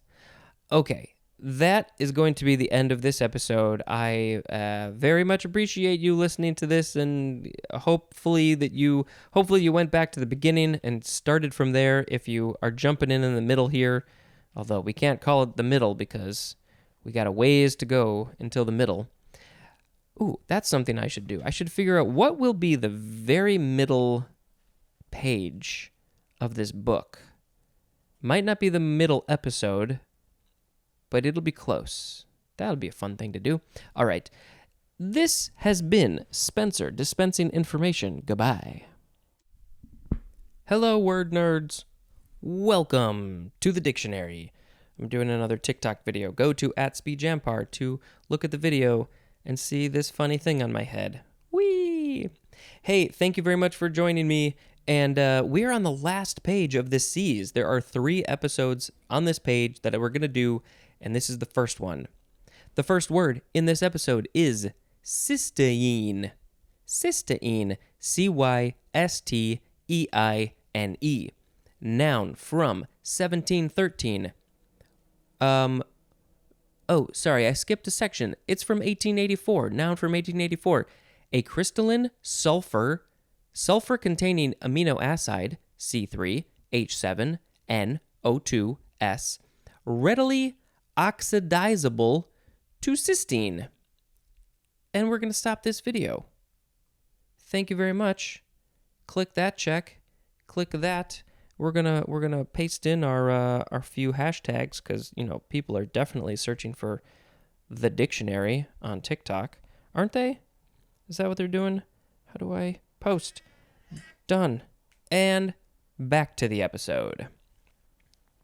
I got a little confused on those words. A crystalline sulfur-containing amino acid, readily oxidizable to cysteine. And we will learn about cysteine in this episode. It is not the chapel. I'm sorry. I need to come up with a sound effect, something better and different than yesterday's. So we'll just do cuckoo. All right. The next word is cystic.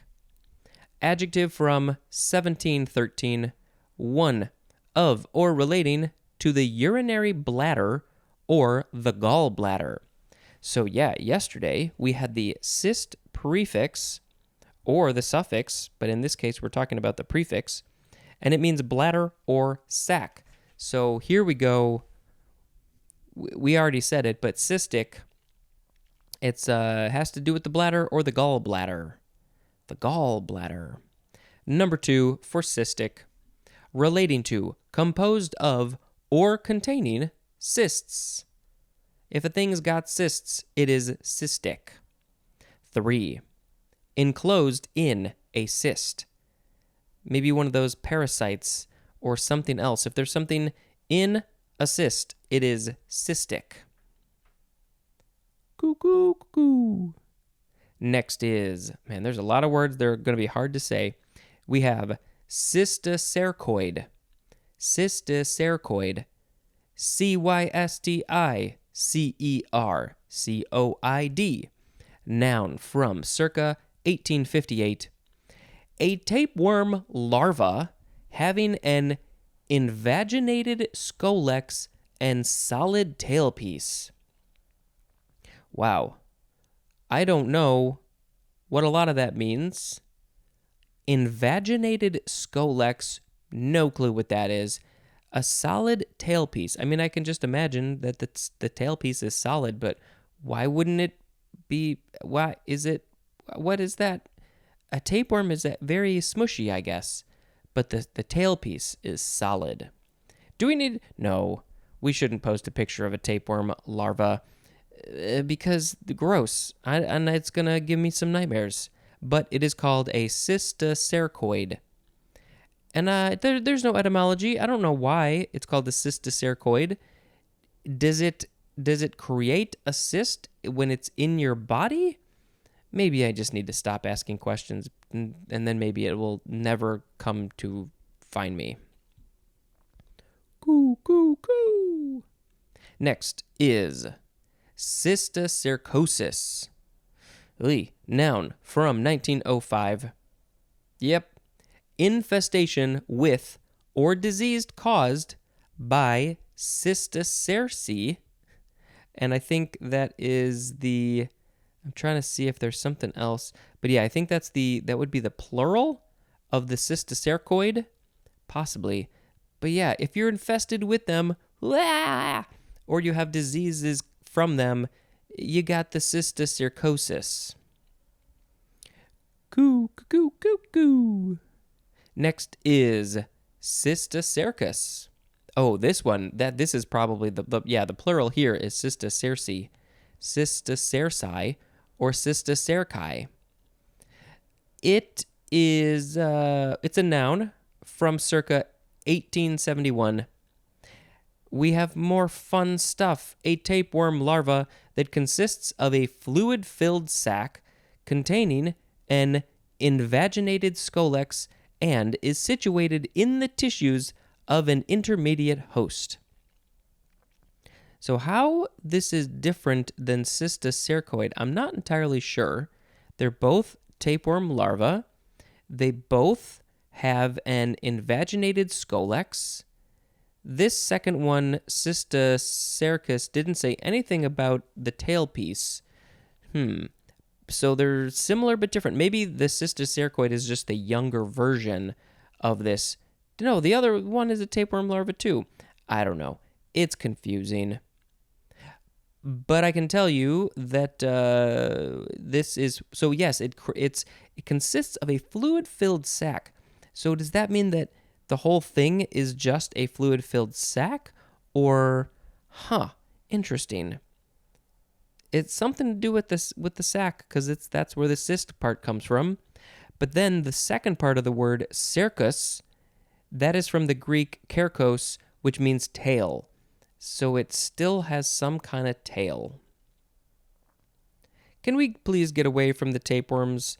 Let's move on to coo, coo, coo, coo. It is cystic fibrosis. 2 words. Not much better, I don't think. Noun from 1938. A hereditary disease, especially among whites, that appears usually in early childhood, is inherited as an autosomal recessive trait, involves functional disorder of the exocrine glands, and is marked especially by faulty digestion due to a deficiency of pancreatic enzymes, by difficulty in breathing due to mucus accumulation in airways, and by excessive loss of salt in the sweat. Wow. So, you get it from your parents. It's passed down through your genes. Usually you get it in early childhood. Let's see. Involves functional disorder of... So the exocrine glands are not functioning correctly. Your digestion is messed up because of the pancreas enzymes. It's hard to breathe because you got mucus in your airways, and you're losing a lot of salt in your sweat. You need some salt in your body. It's very important to living, but you lose a lot of it in your sweat. So it doesn't say why it's called cystic fibrosis. Maybe we need to put a link in the show notes so we can learn more about this. It doesn't say the cyst part. I don't know if it's a sac thing or a bladder thing. It doesn't say anything about the bladder, I don't think, although, I don't know. But anyway, we'll post a link. You can learn all about why it's called cystic fibrosis. You can learn so many things about it you don't even know. Goo, goo, goo, goo, goo. Next we have cysteine. Cystine. The first word in this episode was the crystalline sulfur-containing amino acid readily oxidizable to cysteine. So what is cysteine? Noun from 1843. A crystalline amino acid, C6H12N2O4S2, that is widespread in proteins and is a major metabolic sulfur source. An example of the proteins would be keratins. That is spelled with a K. Major metabolic sulfur source. And it is called this because it is called cysteine because it is from its discovery in bladder stones. Those, I guess, would be different than kidney stones. But yeah, cyst, bladder, they found this crystalline amino acid in the bladder stones, or are the stones made up of this? I'm not sure which way it is, but doesn't matter. They're found in the bladder, and that's why they put in the cyst prefix. Goo, goo, goo, goo, goo, goo, goo. Next is, this was one of the examples in yesterday's episode for the cyst prefix. Nope. It was not an example. The word is, I should probably just tell you, it is cystinuria, spelled Cystinuria. I think I mistakenly called it cystinuria, but let's backtrack before we read cystinuria. Yesterday, we had cysteamine, which is a cysteine derivative used especially to treat cystinuria. So now that we have that context, we can go back to cystinuria. Noun from 1853, a metabolic defect characterized by excretion of excessive amounts of cysteine in the urine and inherited as an autosomal recessive trait. So again, you get it through your parents, through the genes. Your metabolism is all defected because you are excreting too much cysteine in the urine. So then I guess you use and cysteine, that is the crystalline amino acid widespread in the proteins, is a major metabolic sulfur source. That's the one found in bladder stones. And then you can take the cysteamine to help treat it. Did I get that all right? All right. Goo, goo, goo, goo. Next is cystitis. Noun from circa 1783. Inflammation of the urinary bladder. I don't know. Let's see. Let's go back to the word cyst. It just means bladder. So that's why all these cyst words, most of them are connected to the bladder in some way. It's a little bit weird because when you think of a cyst, you probably think of a sac, a sac of a thing that's on your body. But no. The bladder is a sac though. That's why it's all connected. So if your bladder is freaking out and it's all inflamed, then you got some cystitis, and it probably doesn't feel good. And you should go get that checked out. Goo, goo, goo, goo, goo. Next is cystolith. Cystolith. Cystolith. Noun from 1857. A calcium carbonate concretion arising from the cellulose wall of cells of higher plants. So this is all in plants. A calcium carbonate concretion arising from the cellulose walls of cells of higher plants. I don't know why I reread it, but I did. Goo, goo, goo. Next is cystoscope. Cystoscope. Noun from 1889. A rigid endoscope for inspecting and passing instruments into the urethra and bladder. Cystoscopic is an adjective, and cystoscopy, that is a noun. If the doctor needs to see inside of your bladder and also the whole urinary tract between the opening in the urethra all the way into the bladder, they got to see inside of that for some reason, then they're going to need a cystoscope, because it's a scope, it's a thing that lets you see into the bladder, which is the cyst. I really hope I never have to have that done, and if I do, I hope I am asleep. Next, we're done with the cyst words. Goo, goo, goo, goo, goo, goo, goo, goo. Next word is a prefix, CYT or CYTO, and it does not say how to pronounce it, but I think it's site or cyto. Number 1, it means cell, C-E-L-L, as in the example, cytology, which I think we're going to see that tomorrow probably. Yes, cytology is in tomorrow's episode.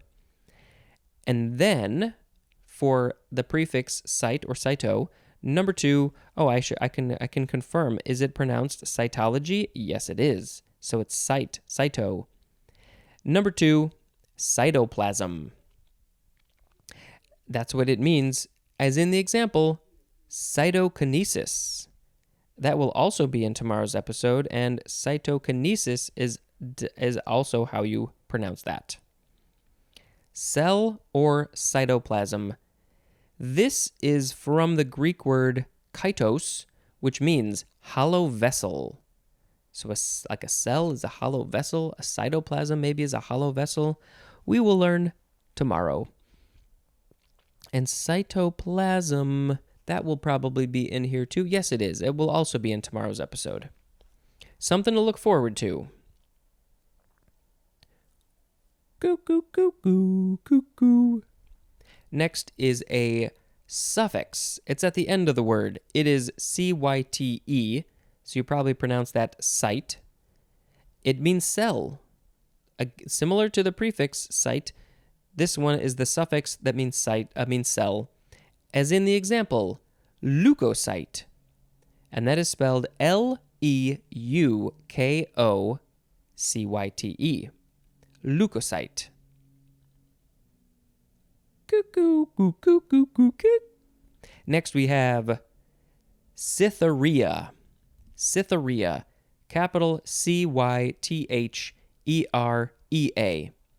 Noun from the 15th century. And I will tell you that we got a couple of words that are related to a word in yesterday's episode, which was Cyprian. Cyprian. So this word, cytherea, the synonym is just Aphrodite. So it's another name for Aphrodite. This is from the Greek Kythera, which means Cythera with a C. That is an island associated with Aphrodite. So however you pronounce it, Cythera, that is the island that is associated with her. And then we also know that Cyprus is where she was born. So she was traveling around all these islands, I guess. Was she being a prostitute? I don't know. That's what the other word means. But that's this, Greek mythology is kind of weird. So yeah, that means Aphrodite. That's the word Cytherea. We have another one that seems to be kind of related. Ooh. It is Cytherean. So we had Cytherea and then Cytherean, adjective from 1885, of or relating to the planet Venus. I thought we had Venusian. Side note, what I learned is that the scientists who study the space, astrophysicists and astrobiologists and stuff, they did not originally use Venusian to talk about Venus. They actually originally used, I don't know, is it the Latin word? Venereal. That is what originally was supposed to be anything related to the planet Venus. But the medical scientists had already taken that word to talk about, like venereal diseases and things. So the space scientists said, no, we're not going to use that. We're just going to use Venusian or things like that. So anyway, Venus, Aphrodite, same thing that we're talking about, goddess of love, I think, love and stuff and things. And yeah, I've never heard of Cytherean, though, being talked about the planet Venus. That's interesting. Goo, goo, goo, goo, goo, goo, goo, goo. Next word is cytidine or cytidine. Noun from 1911, a nucleoside containing cytosine or cytosine. And let's see. Let's look ahead to see if we can find out how to pronounce that. It is cytosine. So the cytidine is a nucleoside containing cytosine. Cool. Next we have cytochalasin. Cytochalasin. Cytochalasin. Cytochalasin. Noun from 1966. Any of a group of metabolites isolated from fungi that inhibits various cell processes. And an example would be the scientific name Helminthosporium dematioideum. Dematioideum. Yeah, I think that's it. So it's a group of metabolites isolated from fungi that inhibit various cell processes. Let's see. This is from the Greek kalasis, or would it be kalasis? And that means slackening. And I don't know what that means in this context. Something about fungi and cell stuff. Goo, goo, goo, goo, goo, goo, goo, goo. Next we have cytochemistry. One word. Noun from circa 1905. 1. Microscopic biochemistry. That's a lot of information. It's not just chemistry. It's not just microscopic. And it's not biology. It's microscopic biochemistry. So the chemistry of probably living things that are super, super tiny. Cytochemistry. Well, those things that are super tiny, they might be cells because the prefix cyto means cell or cytoplasm. So one of those are on the microscopic level, and this is studying the chemistry of those things, the biochemistry.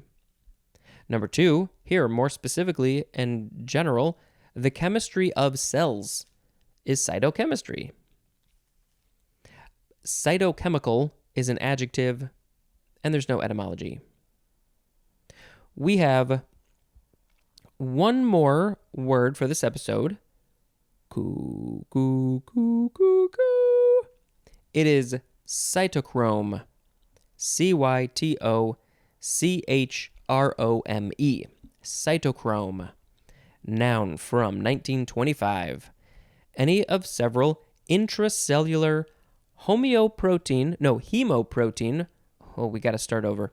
Any of several intracellular hemoprotein respiratory pigments that are enzymes functioning in electron transport as carriers of electrons.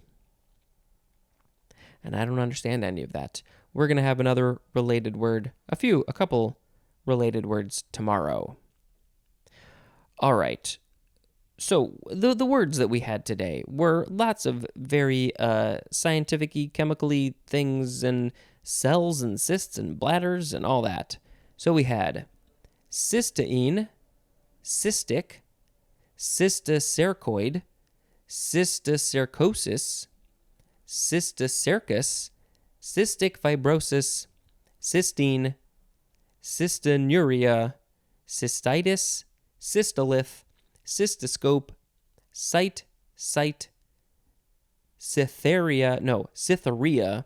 cytherian, cytidine, cytocalasin, cytochemistry, and cytochrome.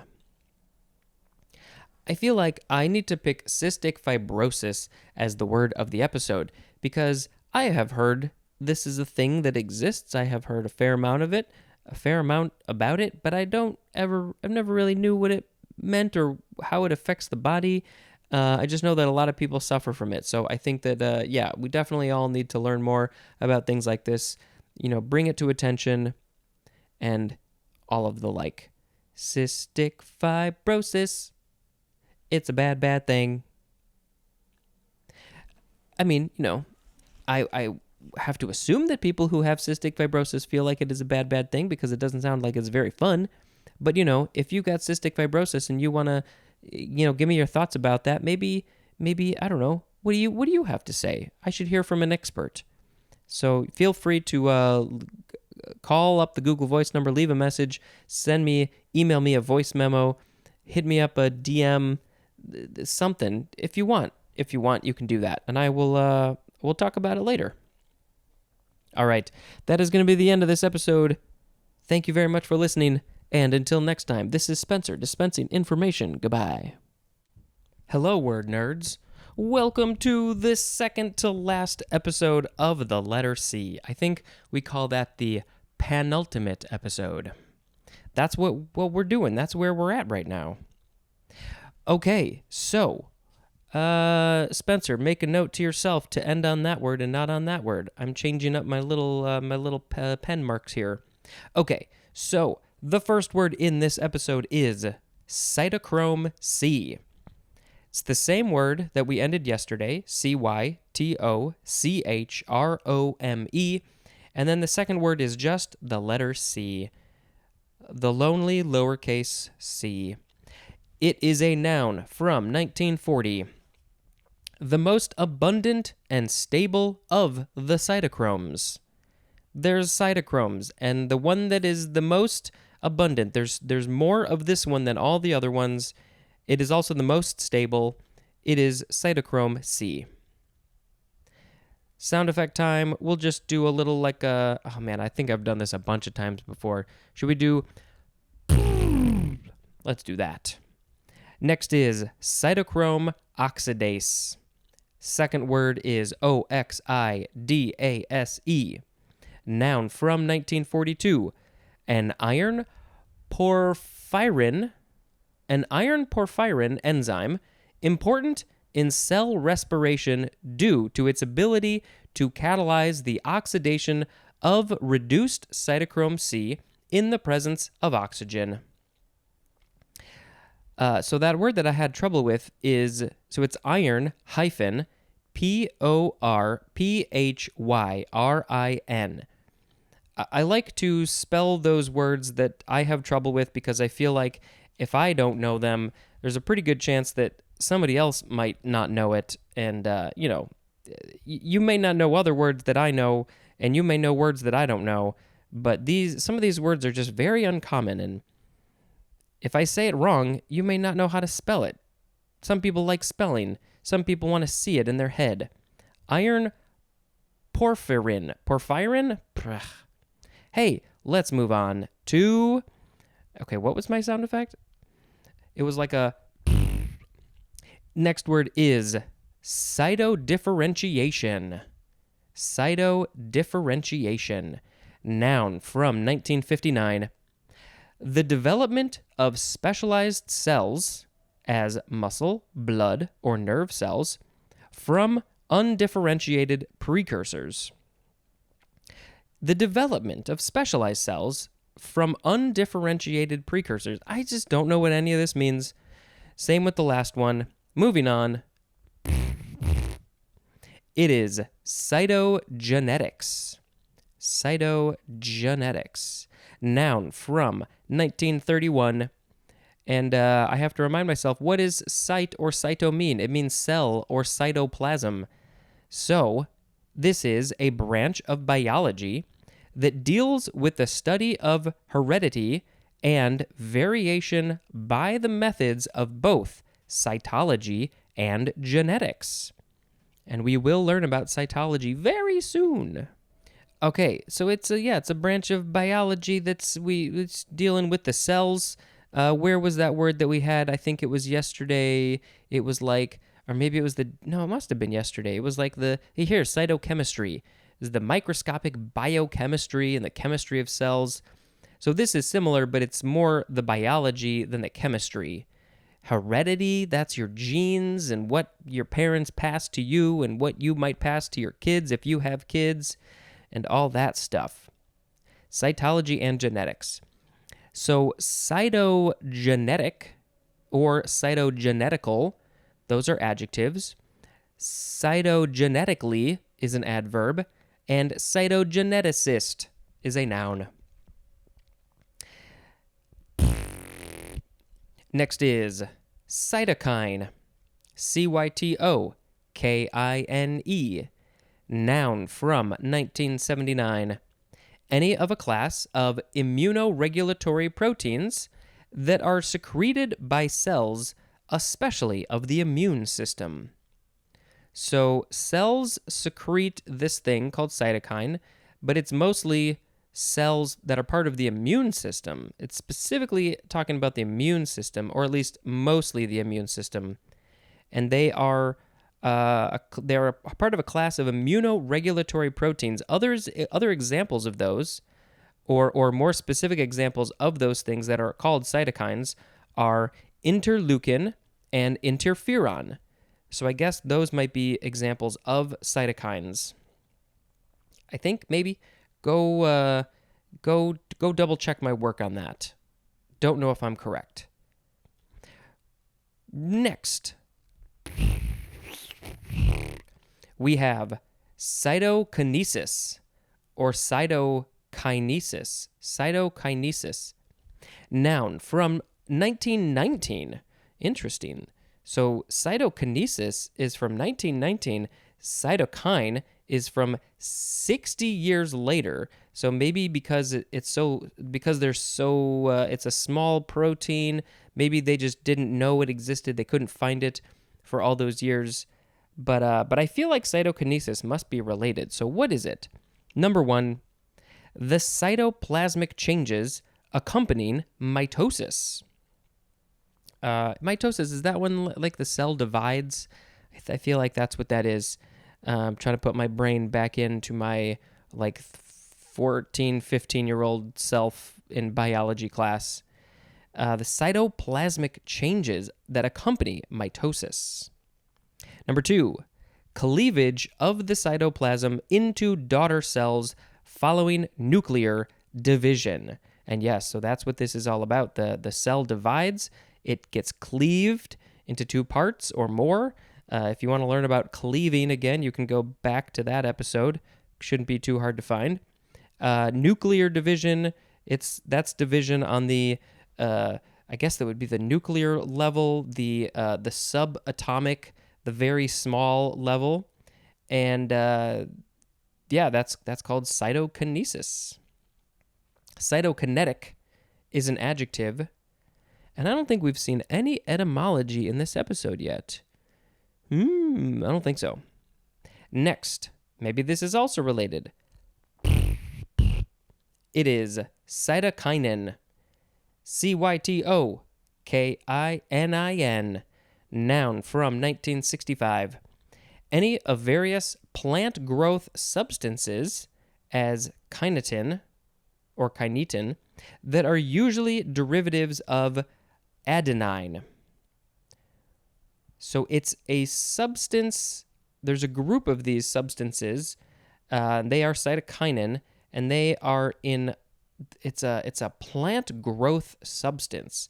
So something about, maybe it helps the plant grow, something like that. Or maybe it's created when the plant grows. But yeah, it's all about the cells. The cells, they grow, they change, they divide. Makes sense? Great. Next is cytol, C-Y-T-O-L, abbreviation for cytological and cytology, either one. And one of those is our next word. It is cytology. Noun from 1889. 1. A branch of biology dealing with the structure, function, multiplication, pathology, and life history of cells. So it's a form of biology where you study all of these different aspects of cells. Their life history, they have a life, they are born, they live, they die. Their pathology, how they multiply, what they do, their function, how they're built, their structure. I just went through that list backwards. Structure, function, multiplication, pathology, and life history. It's just all the stuff about the cells. Number 2, the cytological aspects of a process or structure. So the cytological aspects, I think that would be like the things that happen to a cell of a process or structure. A process or a structure that is using cells, that cells are a part of, studying what's going on with those cells in that specific process or structure, cytology. Cytological or cytologic, those are adjectives. Cytologically is an adverb, and cytologist is a noun. Next is cytolysin, C-Y-T-O-L-Y-S-I-N, noun from circa 1903, a substance as an antibody that lyses bacteria, producing cytolysis. That will be our next word. So it's a substance producing cytolysis. How do you say that? Cytolysis. Yeah, cytolysis. And the example is just an antibody that lyses bacteria. L-Y-S-E-S. That seems like a verb in this case. What's lyse? How do you lyse a thing? Next is cytolysis. Noun from 1907. The usually pathologic dissolution or disintegration of cells. And cytolytic is an adjective. So it's the cells, they get dissolutioned, dissolved, disintegrated. How does that happen? What's going on? What makes that happen? Is it just that they've finished their life and they just get absorbed into the body? Probably.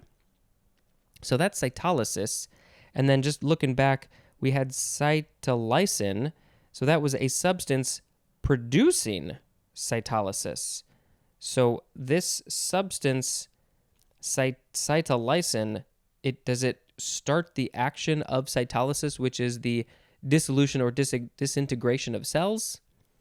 I think, sort of, I guess. Let's move on. Next is cytomegalic. I think that is how you say this word. Cytomegalic. C-Y-T-O-M-E-G-A-L-I-C. Adjective from 1950. Characterized by or causing the formation of enlarged cells. So something going on. Cells get real big for some reason. Inflamed, maybe there's something else. They get enlarged. And then this is something that's characterized by or causing the formation of those very large cells. So if something's got these large cells, it is cytomegalic, or if it is a thing that creates large cells, it is also cytomegalic. The word mega is in there. So mega is like big, but more specifically, we've got, cytomegalia is the condition of having enlarged cells. So yeah, it's cyto is cells, mega or megal, it's really megal, is big, large, and then that's that pretty much. We have another one that's a little bit related, at least from the words, the words that are in the word. It is cytomegalovirus. Cyto or cytomegalovirus. So we still have that mega or megal in here. It is a noun from 1963. A herpes virus that causes cellular enlargement and formation of eosinophilic inclusion bodies, especially in the nucleus, and acts as an opportunistic infectious agent in immunosuppressed conditions. And an example of that immunosuppressed condition would be AIDS, AIDS. And then backtrack to the herpes virus. The species name is human herpes virus 5, and that is of the genus cytomegalovirus, which is also the word that we're talking about. So it is, how can we simplify this at all? It causes enlargement of the cells and some other stuff in the nucleus and acts as an opportunistic effect.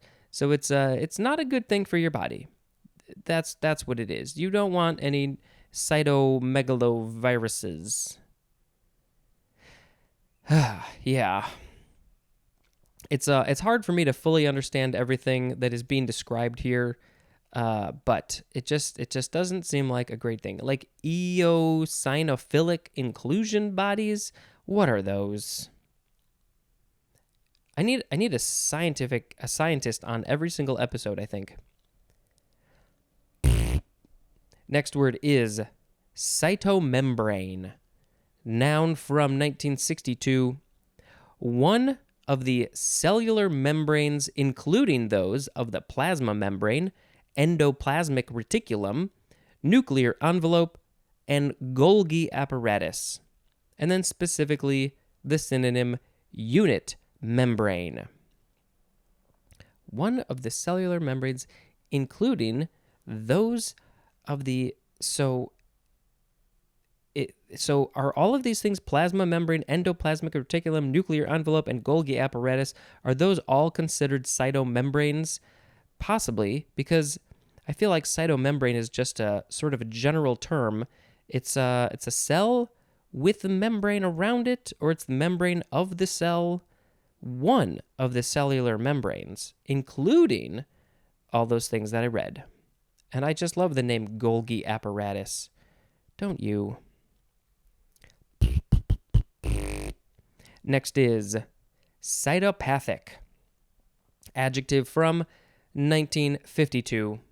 Of, relating to, characterized by, or producing pathological changes in cells. I still don't fully understand what pathological is. I've heard it, the pathology of a thing. Is it related to blood? Is it related to I don't know. I've always been a little bit confused by that one. It's like generic, but not generic. I don't know. But yeah, so this one, cytopathic, it's connected to producing changes in cells that are pathological. They're not liars, though. Next is cytopathogenic. Cytopathogenic. Adjective from 1952. Pathologic for or destructive to cells. So something that is cytopathogenic is pathogenic for cells, or it is destructive to cells. We know that cyto is cell, patho would be pathologic, and then genic would be... See, I would think that would be the creation of a thing. But here it's saying it is destructive to cells. That's the opposite of the creation of a thing. That's interesting. Cytopathogenicity is a noun. We need more context. I don't know if I'm going to go find any, but maybe if I'm inspired, I'll go put just a whole bunch of links in the show notes for all these different words, because it's a lot. It's a lot for my brain to handle, and I suspect it might be a lot for your brain to handle too. But it's very good to learn this stuff. Next is cytopathology. Cytopathology. Noun from 1936. A branch of pathology that deals with manifestations of disease at the cellular level. I would think that most diseases would be on the cellular level, but now that I think about it, maybe not. You know, that's got to go pretty into the microscopic world of your body to be affecting the cells. But yeah, so something that's a disease that affects your cells. When people study it, it is cytopathology. Cytopathologist is a noun. Next is cytophilic. Adjective from circa 1909. Having an affinity for cells. I think that could be a natural thing, something that exists in the natural world that loves cells, connects to cells, something like that. Or you could maybe be a person if you really like cells, if you like to study cells. This episode was probably your favorite episode ever, and so you would maybe be cytophilic. You just love the cells. They're great. They make up everything. Okay, I think we got one more for this episode. It is cytophotometry. Ooh, this sounds interesting. Cytophotometry. cytophotometry. I just want to say that word again. Cytophotometry. Noun from 1952. Photometry, applied to the study of the cell or its constituents. And cytophotometric is an adjective. Well, I know it's not the same thing. It seems similar to photography, but yeah, different. But if I'm thinking about it in that context, it would be photography of cells. Now, clearly, this is different. Photometry, what exactly is that? It is applied to the study of the cells. So, yeah, I don't know. Until we get to the P's, I don't feel like I can. Should I go look? Do we need some context? Do we want to wait all those years until we get to photometry? I feel like it's not as complicated as my brain is making it out to be, but I just don't know of a good way to describe it. I'm flipping the pages of the future episodes to see if we can get to something photo related. What am I going to do when we get to photo? I'm going to have to do something special, I think, because I very much like taking photos, and there's a lot of people who are amateur photographers and professional photographers, and who are you going to talk to, Spencer, about that? You got to have a guest on. Okay, we are just about there. Photometry. Let's see. What I'll do is I'll just quickly read it to myself. And okay, interesting. Yes. So it's basically dealing with the measurement of light. Okay, that's a little sneak peek to page 933. We're on page 312. So let's go back to cytophotometry. It is photometry which studies light, the intensity of light, and it is applied to the study of the cell or its constituents. So it's like how much light is getting to the cell. Do they put off light? Yeah, interesting. I never would have thought that would have been a thing. The intensity of the light around a cell. Maybe it's different kind of cells. Maybe it's the egg, like the chicken egg. That's one cell. Before it's turned into a little baby chick, that is one cell. That's a very big cell. You could put light through the shell. The shell is a cell. So yeah, interesting. I think I spent enough time on that other than to say that cytophotometric is an adjective if I didn't say that already. So the words today were all cell things, just cells and cells and cells. We had cytochrome C, cytochrome oxidase, cytodifferentiation, cytogenetics, cytokine, cytokinesis, cytokinin, cytol, cytology, cytolysin, cytolysis, cytomegalic, that is a weird word, cytomegalovirus, cytomembrane, cytopathic, cytopathogenic, cytopathology, cytophilic, cytophotometry. Well, there's a couple that are sort of jumping out at me because of reasons. So let's see. Well, okay. So I'm going to pick cytophilic as the word of the episode because if you love cells, this was your favorite episode. And you would pick cytophilic as the word of the episode. Yeah. Cytophilic is the word of the episode. Thank you very much for listening. Tomorrow, the next episode is the end of the seas. My plan is to take 1 month off, start fresh with the D's on August 1st. That is the plan. And theoretically, tomorrow... No. The next day, July 1st, I will air the interview that Jonah did with me, which we still haven't recorded, actually. We got pushed back, but I think we're going to record that next week. And so that theoretically should air on July 1st. A whole month off for my brain to recoup. And then August 1st will be the beginning of the D's, as long as everything goes to plan. There could be a live episode someday before the end of this year, before the end of 2022. Oh, wow. I almost messed that up. And, if there is, I'll post about it and I'll make sure to talk about it in episodes early enough. And I think that would be fun. I still don't have a date or a location. I'm working on it. We'll see. Maybe by the time this airs, that will all be figured out, but probably not. It might not happen. This is very difficult. I'm doing this all this work myself. It's hard.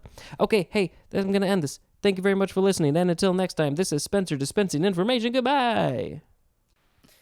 Hello, word nerds. Welcome to another very special episode of The Dictionary. This is the last episode of the letter C. Sharon, aren't you excited? Yay! Oh, that was loud. Yay! So excited. Yay. So, at the beginning of this episode, we have made it a tradition. I think the third time you do a thing makes it officially a tradition. We have a sparkling thing to drink to celebrate the end of this letter. We have, appropriately, a cava, spelled C-A-V-A. It's a cava brut. And I will post the picture of this bottle on social media, but there's a lot of C's, which is why we chose this one. And so we're going to open that and pour ourselves a glass and have a little bit while we talk. Have a celebration, which also begins with C. Celebrate with cava, yay. Okay, drink time. Woo. She didn't even care. I jumped. Cheers. Cheers and clink. Both start with C. Wow, we're nerds. Tasty brute. Yeah, it's a little dry for my taste, but I like it. that's It's fine. toasty. Toasty is a good way to describe it. Okay, so let's talk about the words on this very last section of page 312. Before we get to the D's, look, there's a cute picture of a dachshund. All right, the first word in this episode is cytoplasm, or just cytoplasm. cytoplasm. Do you know what this is? I do. Well, why don't you tell me? It's the gel stuff that all the other parts of the cell live in. This is probably pretty good, pretty close. What does it officially say? It says, the organized complex of inorganic and organic substances external to the nuclear membrane of a cell and including the cytosol and membrane-bound organelles. And examples of those would be mitochondria and chloroplasts. And then it says to see the cell illustration. So were you right? Essentially, that's what I said. Yeah. What did you say? The gooey stuff? The gooey stuff where all the parts of the cell reside inside the exterior cell wall. Yeah. That's pretty much it. It says to see the cell illustration, like I said. So if you want to go hear me describe that, you can go back to that episode and hear me try to describe what all of this stuff is. Cytoplasmic is an adjective, and cytoplasmically, that is an adverb.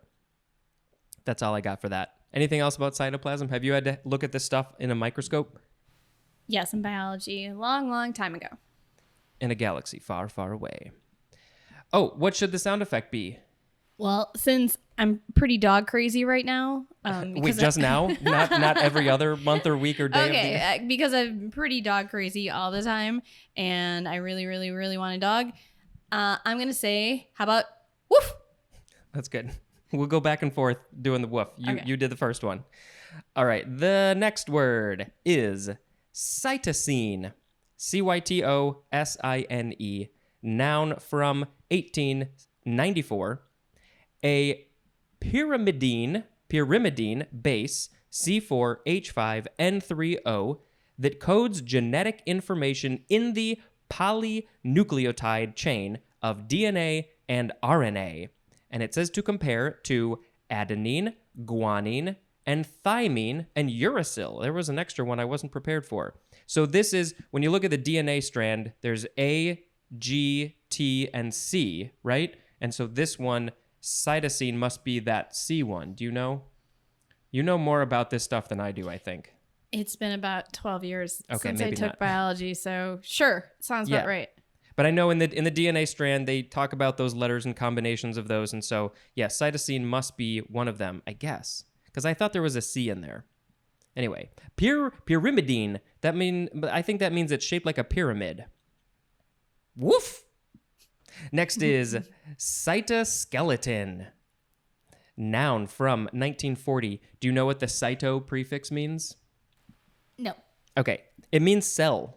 So I was going to say cell. You gotta just go with your gut. Go with your gut. Yeah, cyto. We've had a bunch of these cyto words, and they all just are related to the cell in some way, or there was something else. I'm trying to find that prefix in here real quick. Cell or cytoplasm. It could also just mean cytoplasm.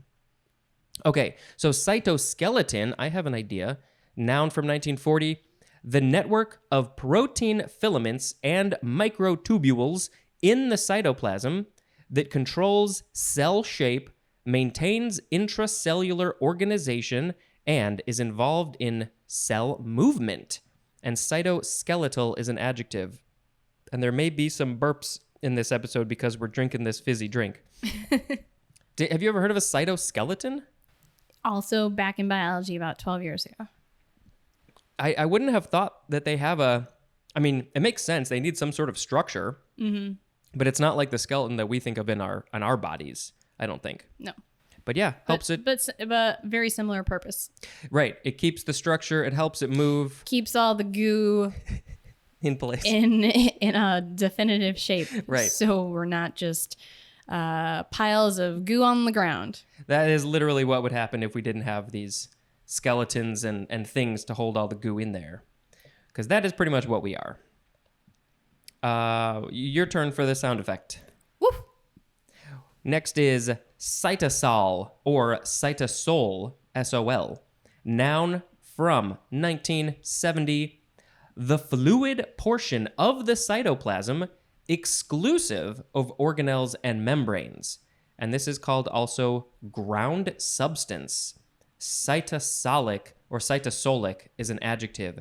So when you take out, you got your goo, your cytoplasm goo, and you take out the organelles and the membranes, you are left, the fluid portion that you're left with is the cytosol. I would assume it takes up a majority of the cytoplasm space. Sorry, I wasn't really paying attention. I was looking at our calico cat who is cleaning herself on the couch. Oh boy. Those are all C words. And now she is catnapping. Catnapping. I almost said napping, but I was like, no, there's got to be another one. How many words can Sharon get in this episode that start with C? Okay. I think it is my turn to go. Woof, woof. Next. Oh, we can change up our woofs? Of course. Oh, That's okay. like practically the whole point of doing the sound effect. You just change it. All right. I didn't know if we had to stick to the same woof or we can ad-lib our woof, but I'm going to have to try and come up with some new woofs. Some new woofs in the world. Yeah, as long as you're in the woof world, you're okay. Next is cytostatic. Cytostatic. Adjective from 1949. Tending to retard cellular activity and multiplication, as in the example, cytostatic treatment of tumor cells. So I guess if you are doing this sort of treatment, you are making cell growth slow down. And yeah, in tumor cells, especially if it's a cancer, you definitely want that. Cytostatic is also a noun. Yeah, do they use this in like cancer treatment? They must. I'm not familiar with that term. Nope, me neither. Yeah, so not only will it slow the growth, it will slow the multiplication, so which is also slowing the growth. Ready? And what kind of dog was that? German Shepherd. Okay, next. Very tiny German Shepherd. It's like a German Shepherd mixed with a Dachshund or a Chihuahua. What would that be? Chihuahuan. German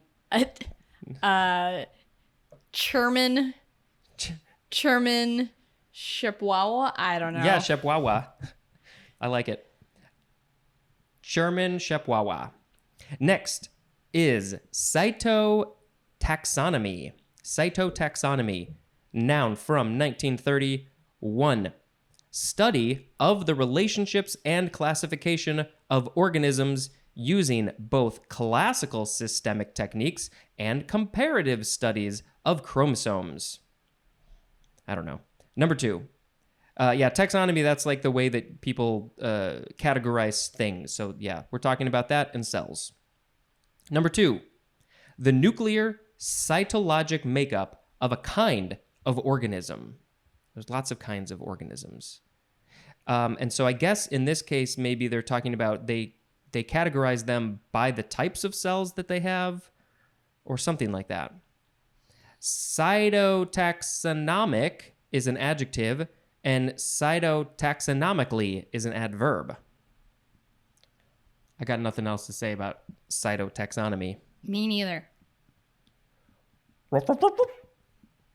Next is cytotechnologist, noun from 1961, a medical technician trained in the identification of cells and cellular abnormalities, as in cancer. And cytotechnology is a noun. So, I mean, they must use a fancy technology to identify cells and cell abnormalities. Probably some very expensive microscopes. Oh, yes, to see down at that little level. And then, yeah, it's a little interesting to me that cytotechnology wasn't the main word, and then cytotechnologist is the noun for that word. Because it seems like cytotechnology, it's the study of, cells and cell abnormalities. But yeah, interesting job to look at cells. I think that'd be cool for a little while. think that's a hard job. Yeah, probably. You got to really know your cells. You do. And they can look very similar. And also trying to decipher what is an abnormality. Mm-hmm. And, you don't want to mess that up. Yeah, it seems like it's probably a pretty stressful job. I bet there's, the people who do that are very, very good at that.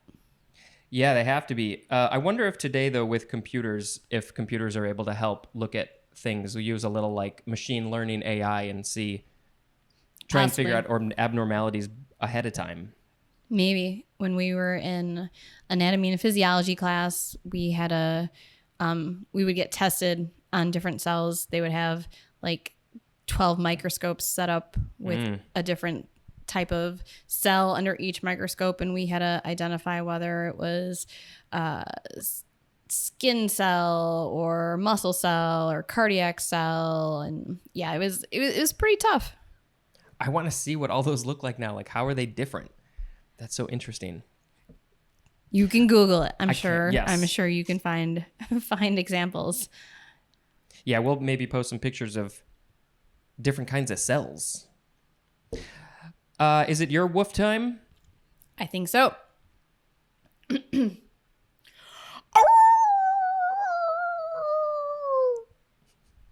It's a very sad woof. The dog wants its mommy or daddy. I don't know.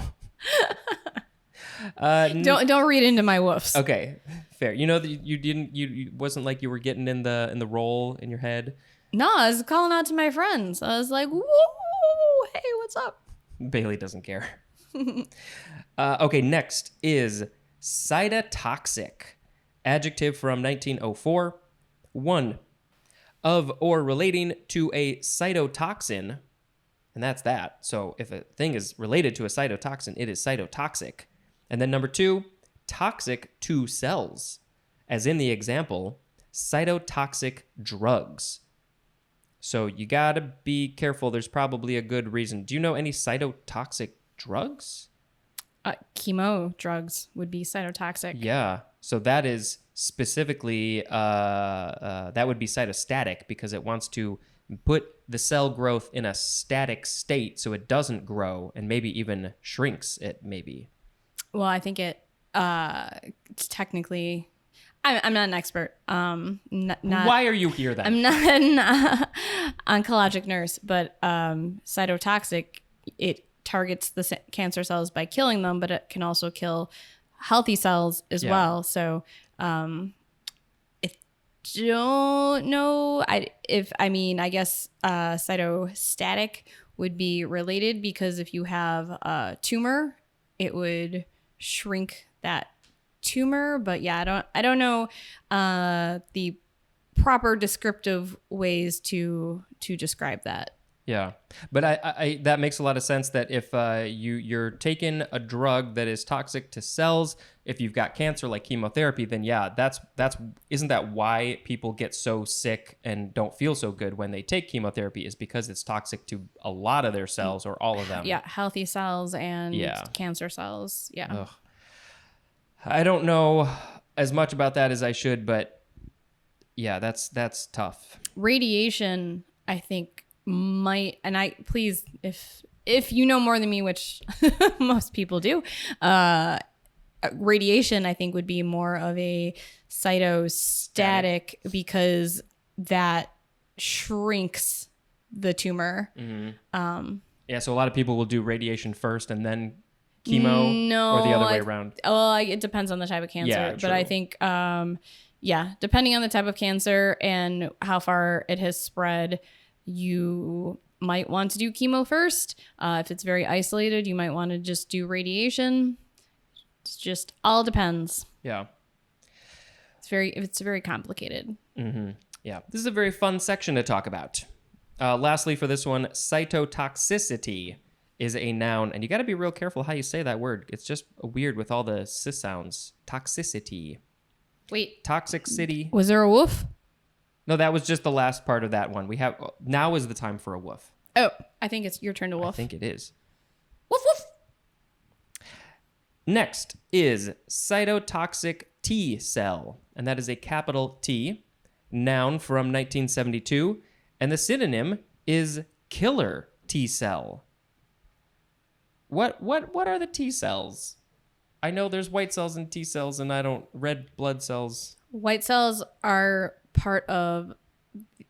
T cells are part of the white blood cells. They're a kind of white cell? Yes. Maybe? And so if you have an infection or, some sort of foreign invader, they go to the source to kill that foreign invader before it spreads too far in the body. So I feel like we might need to cut all that out because I might be completely wrong. Well, that's just a T cell or a white cell in general, right? They go white T cell. Is that another name? I don't even know if it's technically a white blood cell. This is why we have Google. Yeah. Why aren't we Googling this stuff? It's because we like to just talk off the top of our heads and make up stuff. All right. Well, we may need to re-record this and edit some stuff. Okay, so we just took a couple of minutes just to make sure that what Sharon said was accurate, and it was. She was right. For the most part. Yeah. Close enough for, our purposes. But yeah, I've got a picture here. It says white blood cells, and then underneath there is B lymphocyte, and then T lymphocyte, and then natural killer cells. I assume that's another name for killer T cells. So there are different types of T cells which attack, bad stuff in your body. As long as your immune system is working correctly, they're going to go attack stuff. And so that's what cytotoxic T cell is. Yeah? Yeah. Great. Woofy time. Okay, very good. Very tiny, tiny squeaky dog. Next is cytotoxin, noun from 1902, a substance as a toxin or antibody having a toxic effect on cells. So, unless you're doing this for your doctor saying you should do this because of something in your body, you probably want to be real careful about putting cytotoxins in your body because you do not want your cells to be messed up in a toxic way. That's English. Anything else about cytotoxin? Don't do it, kids. Don't do it. Next is, we have finished the CY words, and we are in the short section of CZ words. This one is CZ, all caps, abbreviation for canal zone. I don't know what a canal zone is, but I'm pretty sure we read it at the very beginning of the C's. And actually, I remember checking this when I got to cubic zirconium, because I assumed that at CZ we would see cubic zirconium, but it's not even in here, which is weird. Wah, wah. I don't know what a canal zone is. I'm sorry. You killing me to wolf? Yeah. Very nice big dog. We have, you can pronounce this different ways. You can say czar or tsar, or probably, variations on that. And you can spell it at least 3 different ways. CZAR, I think that's the most common way, or TSAR, or TZAR. So combinations of C's and Z's and T's and S's. Czar, noun from 1555, number 1. The synonym is emperor, but specifically the ruler of Russia until the 1917 revolution. They're just called a czar. Number 2, having great power or authority, as in a banking czar. And I shall call myself the dictionary czar. No, that sounds very authoritarian. Yes, exactly. I don't want that. I don't have authority. Czardom. I do. Okay, so are you the dictionary czar? You have authority over me. Czardom, spelled all those different ways, that is a noun. This is from the Russian czar, TSAR, although they have a different alphabet, so they would spell it differently. From the Old Russian, tsitsari. From the Gothic, Kaiser. I've heard of that word, Kaiser, as it's a similar world. Oh, interesting. This goes all the way down back to Latin. Maybe it's pronounced Kaiser, but it looks like Caesar. So Caesar became Kaiser, became Czar. And Caesar, of course, was the ruler of Rome and the whole Roman emperor and stuff like that. That's pretty interesting. I didn't know that. Czar? Anything? Nothing. That's right. This is a weird section of words. Yeah, this is not my favorite section of words. No, but, sorry. It's the end. Next is chardash or chardish. One of those, I think. Czardas, noun from 1860. I like chardash. It is a Hungarian dance to music in double time, in which the dancers start slowly and finish with a rapid whirl. And I think I need to post a YouTube link in the show notes so you can go watch this dance. Can you read that definition again? Yeah. A Hungarian dance to music in double time, in which the dancers start slowly and finish with a rapid whirl. And how do you pronounce that word again? Chardash. Or chardash. Yeah. In Hungary, did they have Chardancing with the Stars? Chardancing with the Stars. They really should. That's a missed opportunity. They got to get on that. Chardancing with the Stars. Oh, that's great. Yeah, it's from the Hungarian word chardash, spelled slightly differently. Chardashing with the Stars. Don't take my idea. Keeping up with the Chardashians. Woof time. Next we have... we have? What? Did you say next we have? H-A-B? Nope. Okay. But I'm sorry, it sounded like it. Next we have... Tsarevich or Tsarevich. So same possible spellings as just the word Tsar. And then we added E-V-I-T-C-H. Tsarevich. Noun from 1710. An heir apparent of a Russian Tsar. So it would be usually a child of a Tsar, but it could be just whoever's going to take over when they die is the Tsarevich. Yeah. That's all I got for that. I'm trying to think of different ways to woof.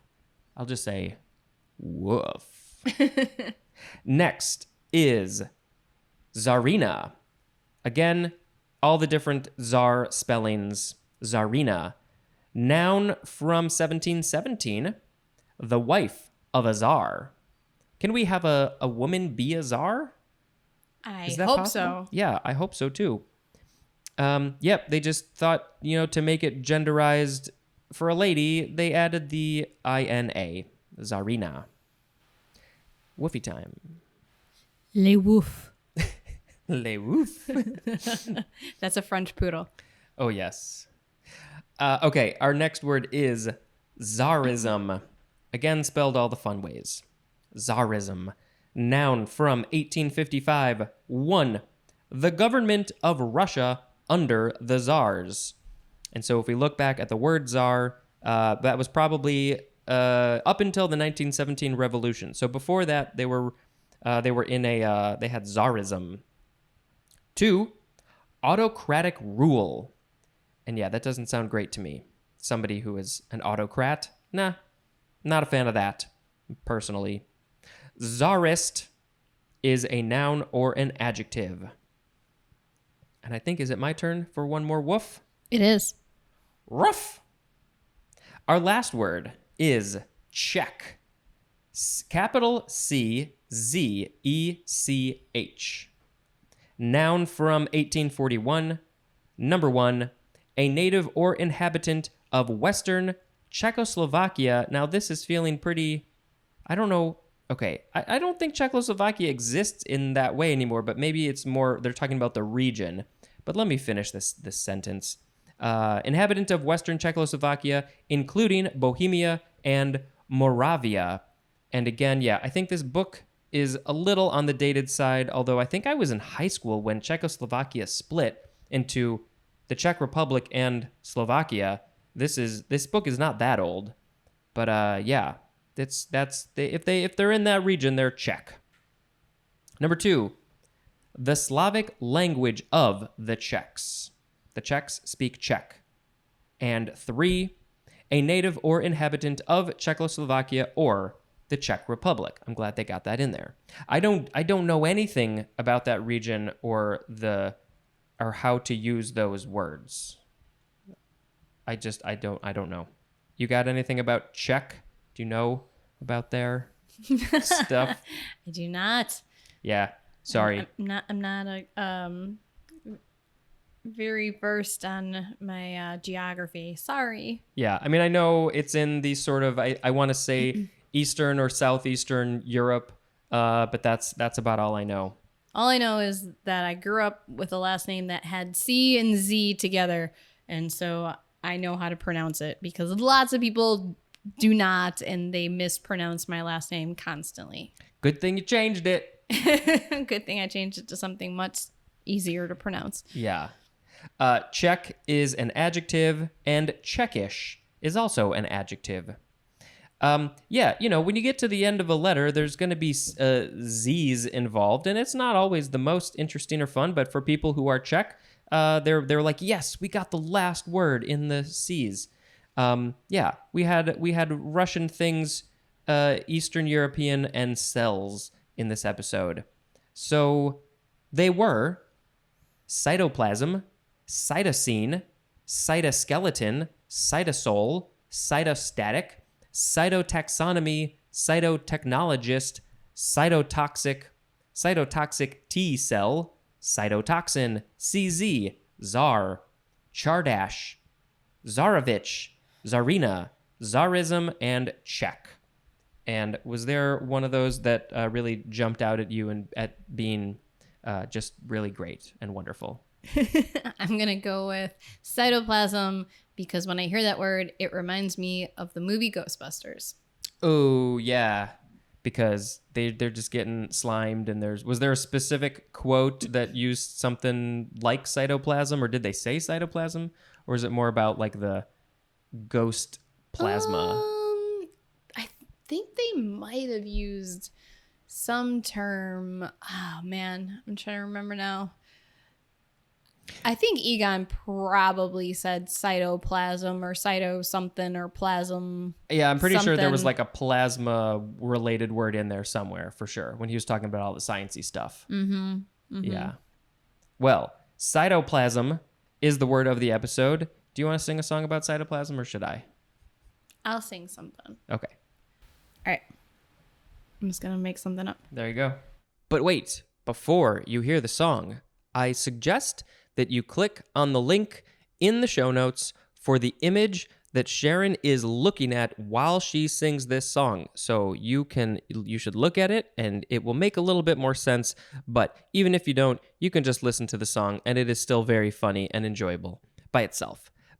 But maybe you'll get a little bit more if you look at the image as well. It's the blue image on the left when you click on the link. I hope that makes sense. Okay, on to the song.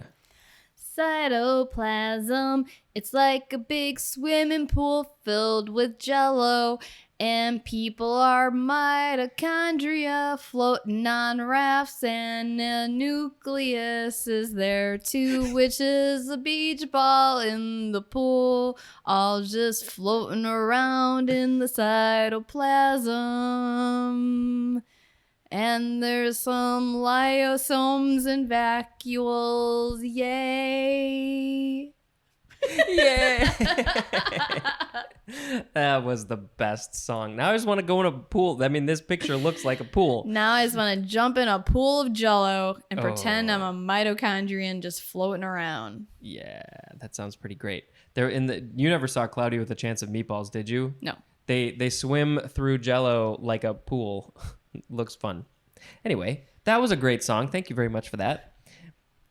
Here is to cytoplasm, the word of the episode. And also here is to, let's clink again, to the end of the C's. Yay, we did it. Yay, congrats. Congratulations, everybody. Let's find a random C word. Choosy. Let's choose a random C word, and you chose choosy. Oh, yes. So thank you very much for listening. I believe tomorrow the next episode is going to be my friend Jonah interviewing me about this show. I don't know what he's going to ask me, but I hope that he is nice. And I'm going to record that tomorrow, actually. And then I'm going to take a month off. And then August 1st, 2022, the D's are going to start. So if you're listening to this in the future, you probably won't have to wait. And you can just go right to the next one if you want.